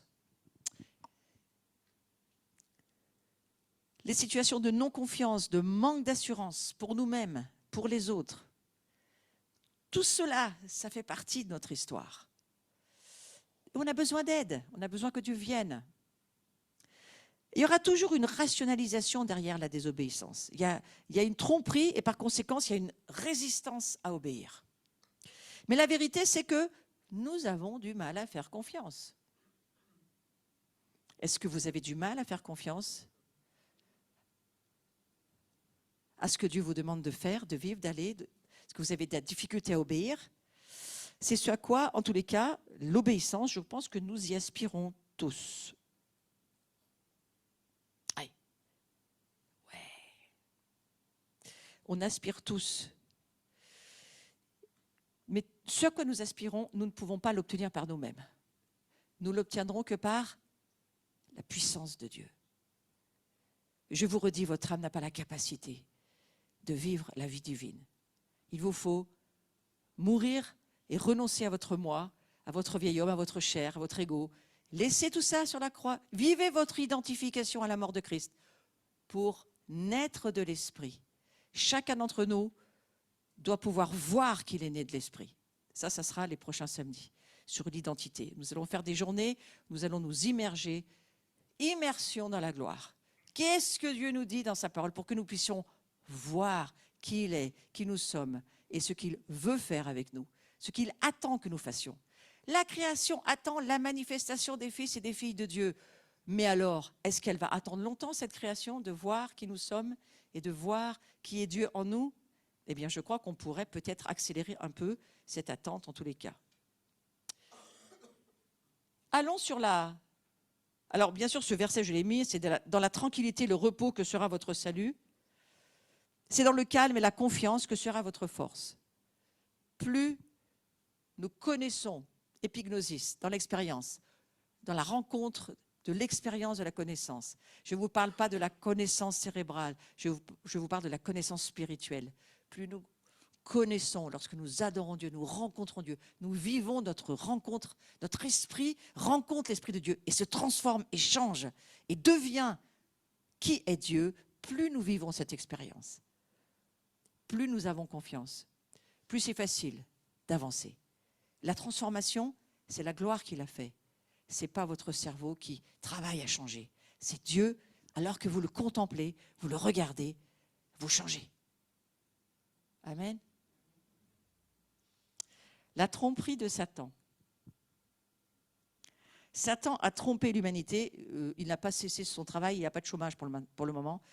Il a trompé l'humanité depuis le début, avec le but de faire perdre à l'homme sa position privilégiée d'enfant de Dieu, mais pas seulement son héritage, pas seulement la vie éternelle, tout ce que le royaume nous promet. Qui y croit vraiment? C'est-à-dire, moi, je veux faire partie des croyants. Et quand je vous pose une question, surtout répondez pas, répondez à l'inverse. Je veux faire partie des croyants. Souvent, les questions sont posées, on se sent obligé d'y répondre. Et répondez-y de façon à vous bénir et pas à vous maudire. Hein? Moi, je fais partie des croyants et je crois qu'on va y arriver. Ça prendra le temps que ça prendra, mais on va y arriver. Et que la foi nous permette de voir que nous sommes dans le chemin pour y arriver. Le chemin de la construction. Ne collaborez pas avec les équipes de démolition. Il y en a plein l'église. Il faut sortir de ces équipes-là et travailler avec les équipes de construction, hein, et pas de démolition. Il y en a assez comme ça, au milieu de nous et dans la rue. Donc ce but de nous détruire, de détruire l'homme, eh bien, il faut le savoir. Voilà, on le sait, on est au courant. C'est ce qu'il veut faire. Et il y arrive d'une certaine manière. Et ce n'est pas parce qu'il y arrive qu'on va laisser continuer. Donc il faut prendre des positions spirituelles et dire stop, ça suffit, il y en a marre. C'est toujours un petit peu quand même la même chose, ça revient quand même souvent. On va dire qu'on peut en faire quand même d'une certaine manière le tour. Hein. Et l'Esprit de Dieu qui est en nous, il va nous aider pour cela. Il est là pour ça. Et dans la guerre dans laquelle on va aller tout à l'heure, sachez que si Dieu est avec nous, qui sera contre nous? Alors, quelques moyens utilisés par Satan pour manipuler un enfant de Dieu. Mais c'est bien de le savoir, c'est juste de l'information. Parce que l'information, ça ne rend pas plus intelligent, mais quand même, ça permet de comprendre. Hein, et au moins, on voit où on en est. Alors, le doute. Ah ouais, mais moi, j'en ai plein. S'il vous plaît, ce n'est pas pour ça que je vous dis que c'est la chose qu'il faut expulser. Alors, l'orgueil, on ne participe pas. Mais sachez que ça fait partie des moyens de manipulation. Et c'est difficile de voir qu'on est orgueilleux. Mais voilà, vivez avec les autres et vous le saurez très vite. La peur. La peur. Ah oui, la peur, c'est la chose qui rôde partout. Tu veux vivre avec la peur ou pas? C'est ton choix. Tu choisis la vie, tu choisis la mort. Alors, si tu choisis la vie, commence à parler à cette peur et à te dire, toi, tout ce que je peux sortir de chez moi aujourd'hui, tu sors. Et demain, la même chose, jusqu'à ce que tu n'aies plus de raison d'habiter chez moi. Je ne vous dis pas que vous gagnez tout aujourd'hui, mais vous gagnez déjà une partie. Vous poussez déjà pour faire de la place pour la gloire de Dieu. Et puis la prochaine fois, il y en aura encore plus. Moi, je suis en train de faire un cours Pilates. Là, ça fait un moment qu'on est dans ce cours. Et là, hier, le coach nous dit « Ah, mais la semaine prochaine, vous allez voir, je vais monter les niveaux. » Je fais « Ah, ça, c'est bien. » Parce que dans la vie chrétienne, c'est comme ça. Tu fais de la place, puis après, encore plus, puis encore plus, puis encore plus. Et au bout d'un moment, tu dis « On va y arriver. » Et Dieu dit « Ouais, on y est presque. On y est presque. » Hein?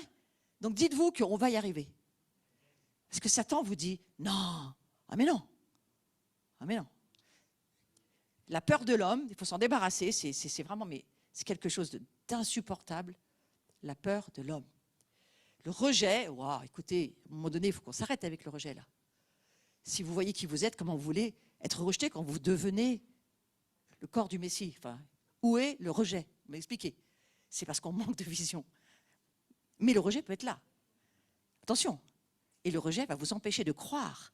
Tous ces esprits-là bloquent votre révélation et donc bloquent l'espace pour que Dieu vienne et amène plus de sa présence. Donc le but, c'est ça. Le but, c'est de faire de la place. Le non-pardon, voilà, on fera des journées sur le pardon, vous allez voir, c'est un démon puissant.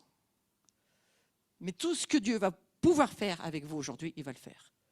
Et puis les attachements personnels, ça fait partie. J'aime bien. La protection de Dieu et notre sécurité sont conditionnées par notre obéissance. Mais oui, mes amis, mais voilà, notre obéissance, elle est vraiment vitale. C'est vital. Oui, Dieu, il est amour. C'est ce que j'ai écrit dessous. C'est celui qui demeure dans l'amour et qui demeure en Dieu. Nous demeurons en Dieu, nous demeurons dans l'amour. Et Dieu demeure en lui et nous demeurons en lui. Et aussi, c'est le cercle qui ne s'arrête jamais. Et la crainte n'est pas dans l'amour. Mais l'amour parfait bannit la crainte. Jusqu'à ce que nous vivions cette expérience de la connaissance de l'amour de Dieu, nous aurons des peurs. Mais nous savons que plus nous vivons l'expérience de la connaissance, plus notre foi va voir et comprendre l'amour de Dieu pour nous, moins nous aurons peur. Donc ce n'est pas seulement une histoire de délivrance, c'est une histoire de vivre l'expérience de la connaissance.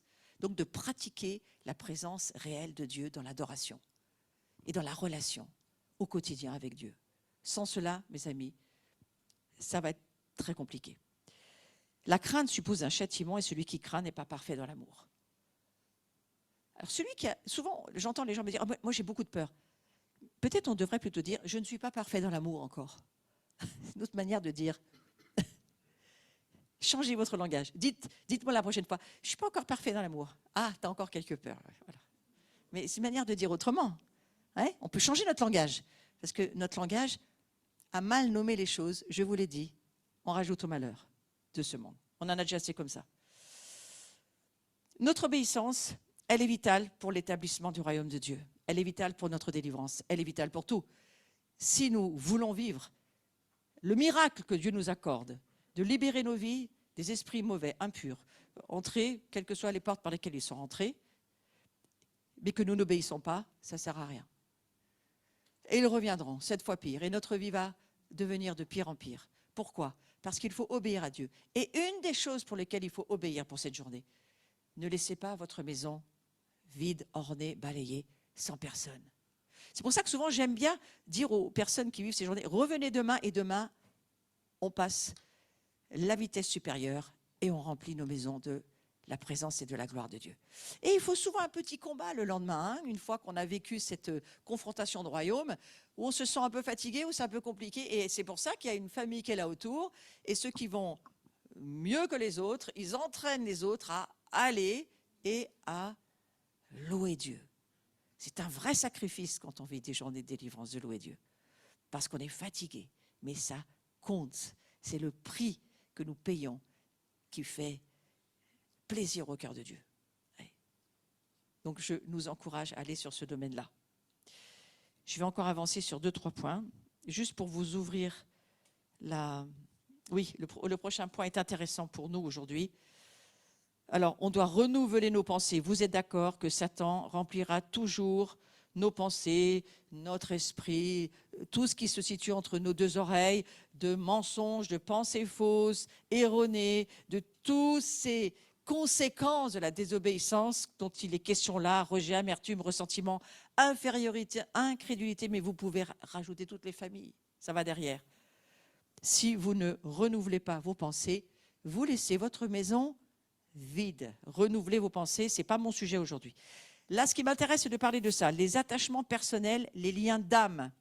Parce que je crois qu'il y a des liens d'âme qui doivent être brisés et les démons d'attachement chassés.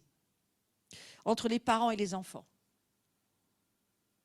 Parfois, ce lien est tellement fort qu'il ne nous permet pas d'obéir à Dieu. Ah oui, mais moi, je vais m'occuper de ma famille. Et quand Dieu me demandera quelque chose, il ne faut pas que ça soit dans mes repas de famille ni dans mes rendez-vous de famille. Ça s'appelle un attachement de la famille. Aujourd'hui, l'Église doit en avoir la conscience. Parfois, il y a des attachements entre conjoints. Ah, mais si toi, tu ne viens pas, moi, je ne viens pas. Si toi, tu ne fais pas ça, moi, je ne le fais pas. Ça s'appelle un attachement entre conjoints. Mais Dieu passe avant votre conjoint. Voilà, je vous dis juste ça comme ça. Le premier, c'est Dieu. Tu aimeras le Seigneur, ton Dieu. Et ensuite, c'est la famille. Ouais. Donc, il faut remettre les choses en ordre. Entre frères et sœurs, parfois, il y a trop d'attachement. Membres de la famille, membres de l'église famille, entre amis, collègues de travail. Il y en a, leur famille, c'est leur boulot. Hein, et leur mariage, c'est leur travail. Et le travail passe même avant Dieu, mais même avant le conjoint. Il faut laisser ça à Dieu. Redevenons des hommes et des femmes obéissants et laissons Dieu nous libérer de ces chaînes. Ce sont des chaînes. Un professeur, son élève, un homme, un animal. J'ai tout vu dans la délivrance. Et je peux vous dire que les animaux, ils n'ont parfois pas une très jolie place. Donc le besoin de valeurs de sécurité, ce sentiment d'appartenance, on en reparlera beaucoup l'an prochain. Ce sont ces trois valeurs essentielles. Valeurs, sécurité, appartenance. C'est le fondement de notre identité. Nous avons besoin que dans tous ces domaines, nos attachements n'occupent pas une place plus grande que celle de Dieu. Attention, c'est Dieu notre valeur. C'est qui il est en nous, donc qui il est en toi. C'est Dieu notre sécurité, rien d'autre. C'est Dieu notre appartenance. Ce n'est pas notre famille de sang forcément. Il y en a qui n'ont pas de famille de sang. Comment font-ils? C'est Dieu. Et dans tous ces attachements qu'on vient de parler, en fait, on se rend compte qu'ils veulent compenser l'héritage de la chute. Et j'en parle pas aujourd'hui, mais ça fait vraiment partie du sujet d'identité. C'est attention de bien comprendre qu'il y a un héritage très négatif. Et il ne faut pas répondre par une réponse humaine. Il faut répondre par une réponse spirituelle. Et la réponse, c'est ce que ta foi te fait comprendre. Ce n'est pas ce que tu sais que ce monde te dit, dont tu aurais besoin. Ouais. Donc, au-delà de l'âme,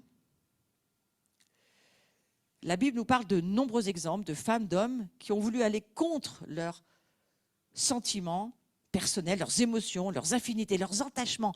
Et je crois qu'aujourd'hui, Dieu veut nous libérer de certains attachements qui sont pour nous, mais alors vraiment, sources d'idolâtrie, hein, parce que c'est ça que ça veut dire. Je n'ai pas mis le mot, mais c'est forcément là où ça se passe. Ce que tu mets au-dessus de Dieu, c'est de l'idolâtrie. Eh bien, il y en a qui ne l'ont pas pratiqué et qui véritablement nous enseignent aujourd'hui. Abraham, lisez les histoires dans la parole de Dieu. Ruth, on voit aussi combien elle a laissé sa vie, comment Dieu l'a bénie. Rahab, la même chose. Tous les disciples ont appris à obéir. Vous savez, ce n'est pas des petites histoires. Quand Jésus dit « Viens, suis-moi », attends, suis-moi, comment, suis-moi? J'ai plein de trucs, moi, je ne peux pas te lâcher comme ça, là. Mais c'est quand même ce qu'ils ont fait, ils ont quand même tout lâché. Hein. Oui, par la foi, croyez-le. Ceux qui ont suivi le Seigneur Jésus ont tout quitté pour Christ. Et nous en sommes où, Seigneur? Donc ici, ce n'est pas pour nous culpabiliser ou nous condamner, c'est pour dire, Seigneur, je veux faire ce que tu me dis. Vous comprenez? Eux, on leur a demandé de faire ce qu'ils ont fait, ils l'ont fait. Maintenant, moi, ce que je vous dis, faites ce que Dieu vous dit. Mais entendez sa voix. Ce n'est pas là pour nous mettre dans le trou, c'est là pour nous dire, ouais, ils y sont arrivés. Eh bien alors, s'ils sont arrivés, pourquoi on n'y arrivera pas? Voilà, vous voyez, ma façon de penser, ce n'est pas la vôtre. Parce que je vois vos têtes et je me dis, oh là là, vous êtes dans le trou là. Laissez pas le diable vous mettre dans le trou. Non, non, non. Simplement gardez les lunettes de Dieu qui veut vous encourager et vous dire, ils y sont arrivés. Aujourd'hui, ils sont vivants dans les cieux, ils vous regardent, ils vous voient et ils vous encouragent. Ça s'appelle la nuée des témoins. Ils essayent de vous dire, mais vous allez y arriver aussi. Mais maintenant, il faut que vous puissiez voir qui vous êtes, parce que vous ne voyez encore pas assez. Qu'est-ce qui fait qu'on voit? L'expérience. Qu'est-ce qu'elle nous fait vivre, l'expérience? L'épreuve nous fait rentrer, bien souvent, dans les temps de maturité. Jésus a dû traverser la souffrance pour comprendre jusqu'où il pouvait compter sur son Père, qui l'a ressuscité. Ouais. Donc il y a une solution. Ils confessent leurs iniquités et les iniquités de leur Père, les transgressions qu'ils ont commises envers moi et la résistance qu'ils m'ont opposée. Nous aussi, Seigneur, nous voulons te donner nos résistances, la résistance de nos pères, de nos mères, les transgressions, les iniquités, parce que je ne suis pas seulement en train d'enseigner, je suis en train de prier là, et qu'ils ont commises envers toi, Seigneur, nos pères, nos mères. Et faites cette prière en même temps, n'écoutez pas l'enseignement, vivez l'expérience de ce que Dieu est en train de vous demander de vivre, et priez-le. Péchés à cause desquels, moi aussi, je leur résisterai. Mais aujourd'hui, nous, on ne veut pas résister, Jésus, pas à ta parole. Alors leur cœur incirconcis s'humiliera et ils paieront la dette de leurs iniquités. Mais écoutez, je me souviendrai de mon alliance avec Jacob. Je me souviendrai de mon alliance avec Isaac, de mon alliance avec Abraham. Vous avez remarqué qu'il repart à l'envers là? En général, c'est Abraham, Isaac, Jacob. Là, il fait Jacob, Isaac, Abraham. Pourquoi? Parce qu'il prend celui qui est le plus proche de nous et il dit, tu vois, on peut monter plus haut. Et je suis toujours le même Dieu. Et je me souviendrai du pays. Ce sont des paroles extraordinaires. Et l'alliance de Dieu, sachez-le, avant que nous entrions dans ce temps de prière, voilà, votre attachement relationnel physique, qui ou professionnel, est-il plus important que d'obéir à l'appel de Dieu? Moi, c'est une question que je pose. Cherchez premièrement le royaume de Dieu et sa justice. Cherchez premièrement le royaume de Dieu. Ça veut dire quoi? Cherchez à vivre l'expérience d'une réalité dans l'invisible, plus réelle que la visible. Par la foi, cherchez qui est Dieu, où il vit. Cherchez à pénétrer et à laisser pénétrer en vous les mystères cachés en Christ. Et si vous avez vu Christ, vous avez vu Dieu. Et nous sommes la génération appelée à cela. C'est pourquoi la délivrance est utile. Dieu donne une possibilité de délivrance et de restauration.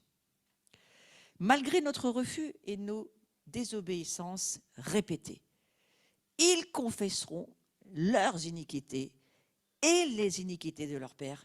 Frères et sœurs, priez-le avec moi, vous qui êtes en replay, qui me réécouterez sur cet enseignement sur YouTube. Eh bien, faites-le en même temps. Confessez, c'est-à-dire dites la même chose que Dieu dit. Reconnaissez par la foi que Dieu vous permet de voir ce qui s'est passé dans vos familles. Reconnaissez qu'ils ont péché, vous aussi vous avez péché, et que les transgressions qu'ils ont commises envers Dieu, la résistance qu'ils ont opposée, péché, résistance, péché à cause desquels moi aussi je leur résisterai, eh bien voilà ce que Dieu dit, je me souviendrai de mon alliance. Eh bien Seigneur, souviens-toi de cette alliance que tu as faite avec nos pères.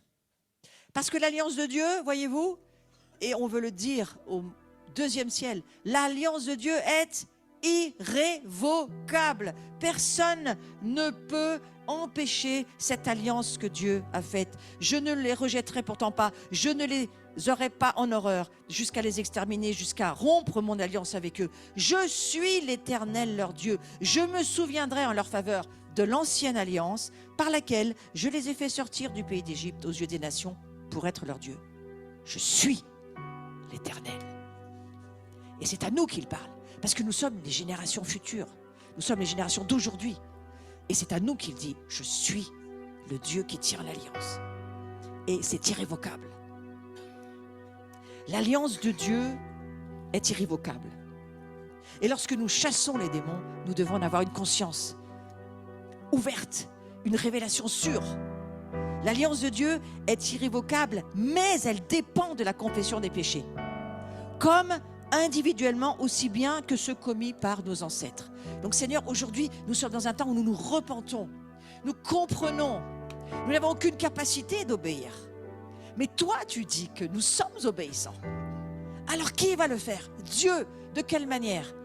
Par la confession et par la repentance, en reconnaissant que nous ne pouvons pas, mais que lui peut le faire. En reconnaissant, c'est toujours nous qui rompons l'alliance. Mais Dieu, lui, il la tient. Elle est invariable, elle est immuable pour Israël comme pour nous. C'est quelque chose que nous devons laisser la foi nous faire voir. Dieu tient l'alliance pour toujours. Nous sommes ses fils et ses filles. Personne ne peut rompre cette alliance. Christ est le sacrifice et le sacrificateur de cette alliance. Et aujourd'hui, c'est son sang, c'est sa vie, sa résurrection qui fait de nous qui nous sommes. Une nouvelle race de Melchisédek. Des hommes et des femmes de Dieu aujourd'hui parfaitement humains, complètement recréés dans une autre espèce qui s'appelle la race de Melchisédek, qui n'a ni commencement ni fin. Vous ne mourrez jamais, vous ne savez pas quand les choses s'arrêteront, elles ne s'arrêteront jamais aujourd'hui. Qui peut comprendre cela à part la foi qui est en toi? La foi, elle nous est offerte par Jésus pour pouvoir vivre l'expérience de la connaissance de ce que nous dit sa parole, révélée par le Saint-Esprit. C'est qui nous sommes, Seigneur. Dieu a établi une nouvelle alliance avec nous qui croyons au Seigneur Jésus-Christ. Et là, je veux faire quelques déclarations avant de prier pour la délivrance de nos vies. Jésus est par cela même le garant d'une alliance plus excellente que la première. Par son sang, ça veut dire que, pas seulement les Juifs qui ont désobéi à Dieu, mais nous aussi, nous sommes bénéficiaires de l'alliance. Et si nous confessons nos péchés, il les pardonne. Donc aujourd'hui, amenez, au travers de la prière que nous allons faire à la fin, amenez ce que le Saint-Esprit vous permet de voir. Peut-être c'est une partie de votre vie qui va être amenée à la croix et qui va vivre une libération des chaînes et des liens, tout simplement parce que le Saint-Esprit vous l'a montré, il va le faire. C'est lui qui dirige le chemin de votre liberté, c'est pas vous. C'est lui qui dirige le jour et l'heure aujourd'hui de ce qu'il veut faire. Lui seul le sait. Je ne peux absolument pas vous dire ce que Dieu va faire dans votre vie, mais je peux vous dire qu'il va faire quelque chose parce qu'il l'a décidé.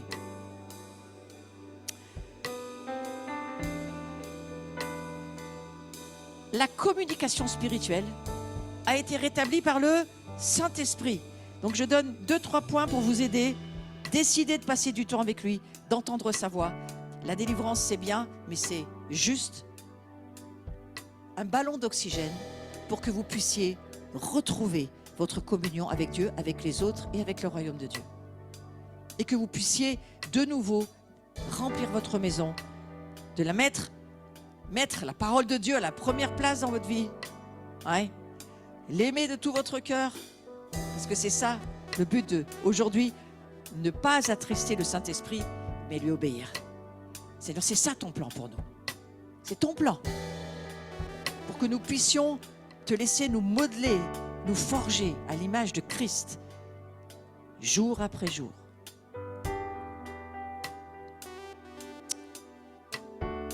Comment pouvons-nous vivre une vie totalement soumise à Dieu? Par la confession, j'en ai parlé, par la repentance, c'est la seule porte d'entrée pour entrer dans les nouvelles dimensions que Dieu veut pour nous. La repentance, c'est comme une clé qui ouvre une porte pour entrer dans une autre dimension, une autre saison, un autre temps, peut-être une nouvelle naissance à l'intérieur de nous. Pour libérer. Le royaume de Dieu fonctionne par la naissance de choses poussées par l'intercession. Le Saint-Esprit vient et il nous transforme. Demandez à Dieu de vous enseigner l'obéissance. Comment pouvons-nous vivre cette vie? Eh bien, en le demandant. Qui, aujourd'hui dans l'Église, demande d'obéir à Dieu? Je ne veux pas que vous me répondiez. Je vous pose juste la question. Quelle est la dernière prière que vous avez faite où vous avez demandé à Dieu? Seigneur, rends-moi obéissant. Je veux obéir à ce que tu me demandes. Enseigne-moi la voie de tes statuts pour que je la retienne jusqu'à la fin. Donne-moi l'intelligence pour que je garde ta loi et que j'observe tes conseils dans mon cœur. Conduis-moi dans le sentier de tes commandements, car je t'aime. Incline mon cœur vers tes préceptes et non vers le gain. Détourne mes yeux de la vue des choses vaines. Fais-moi voir ta voie, ton chemin, ta gloire. Demandez au Saint-Esprit d'œuvrer en vous. Demandez-lui. C'est pas par nos efforts humains, mais c'est par obéissance que nous grandissons. Et la restauration, c'est quoi, mes amis? C'est quoi? C'est pouvoir revenir au point d'origine de notre création. Dieu restaure toutes choses. Jésus ne reviendra que lorsque il y aura la restauration de toutes choses qui sera arrivée sur la terre. Nous sommes en train d'être restaurés. La restauration se fait par la puissance du Saint-Esprit. C'est le travail de la sanctification que nous expérimentons si nous nous soumettons au Saint-Esprit.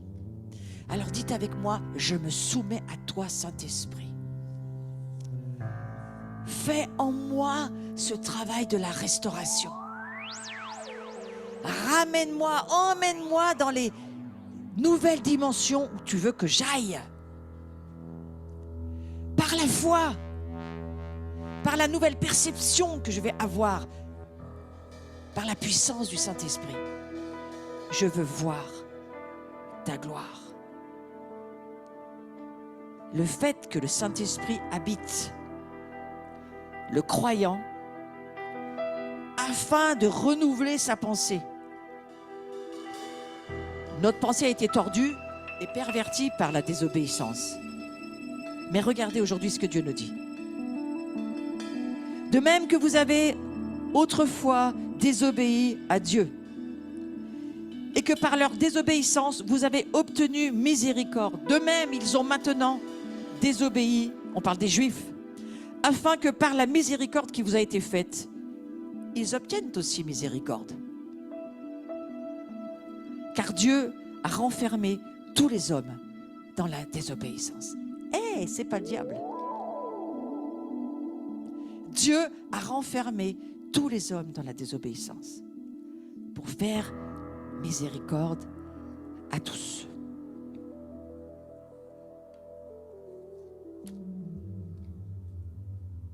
Vous n'avez pas besoin du Saint-Esprit là tout de suite? Seigneur, c'est toi qui nous as enfermés dans la désobéissance. Tu as laissé les hommes et les femmes vivre à partir d'eux-mêmes. Tu les as laissés pour qu'ils puissent voir qu'il n'y a aucune possibilité de vie sans toi.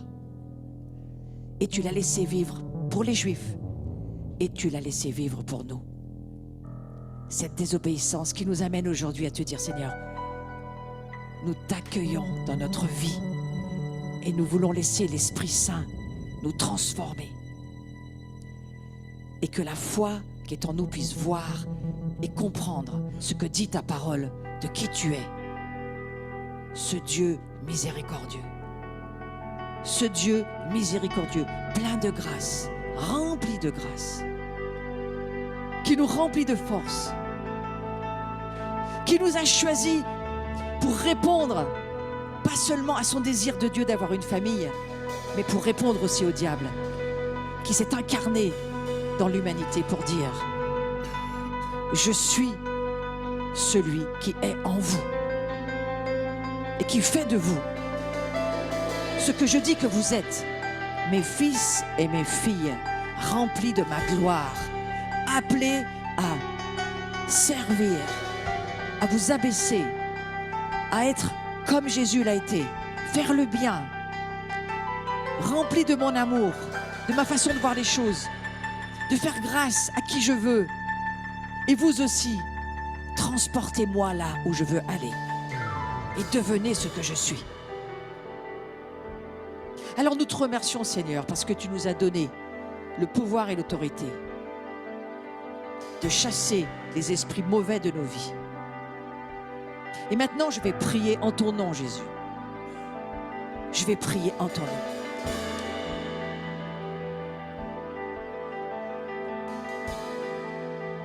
Alors, vous savez, la guerre, on ne la fait pas assis, on la fait debout. Donc je vous invite à vous lever. Mais si vous ne vous sentez pas bien, vous pouvez vous réasseoir. Mais je nous invite maintenant à nous soumettre à Dieu, à remercier le Seigneur pour nous avoir parlé aujourd'hui. Et Seigneur, je crois que tu veux nous aider à sortir de cette indépendance dans laquelle nous nous trouvons. Et nous voulons renoncer à cet esprit d'indépendance.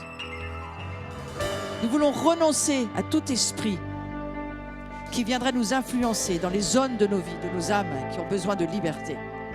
Et je sais, Seigneur, que tu as parlé à beaucoup d'entre nous sur des endroits très précis. Alors, Seigneur, parle, parce que nous voulons nous soumettre à ce que tu veux. En premier lieu, nous pardonnons à tous ceux qui nous ont offensés. C'est la porte obligatoire pour pouvoir vivre la liberté. Prenez cette décision, non pas vous, mais Christ en vous. Décidez, Christ en moi. Je décide de pardonner à tous ceux qui m'ont offensé. Et si vous voyez des personnes qui vous sont rappelées par la puissance du Saint-Esprit, pardonnez. Prenez cette décision. Prenez le temps de regarder, de voir, d'entendre. Parce que ça transforme votre vie. Pardonnez à vos pères, vos mères, vos frères, les familles. Pardonnez à tous ceux qui se font mal dans le travail, là où vous vivez. C'est une décision que vous avez juste à prendre. La puissance, c'est Dieu qui vous la communiquera par le Saint-Esprit. Vous n'avez aucune puissance pour pardonner. Vous avez juste le droit de décision. Mais Dieu ne le fera pas sans vous. Et Satan notera ce que vous décidez. Alors, Seigneur, nous pardonnons les offenses, comme toi tu nous as pardonné. Et nous voulons dire au diable, diable, tu ne prends pas d'avantage sur nous. Nous pardonnons, prenez ce temps, parlez, discutez avec vous-même, avec l'Esprit Saint, et nommez les gens auxquels vous pensez, ceux que vous avez du mal à aimer, parce que nos cœurs manquent d'amour, et évidemment qu'il y a en nous des difficultés de pardon. Mais Seigneur, nous voulons pardonner, nous décidons de pardonner. Nous décidons de laisser aller les offenses, de faire l'honneur de l'amour à ceux qui ne méritent pas, comme toi tu l'as fait à la croix, pour nous qui ne méritions pas ton amour, mais tu l'as fait. Merci Jésus.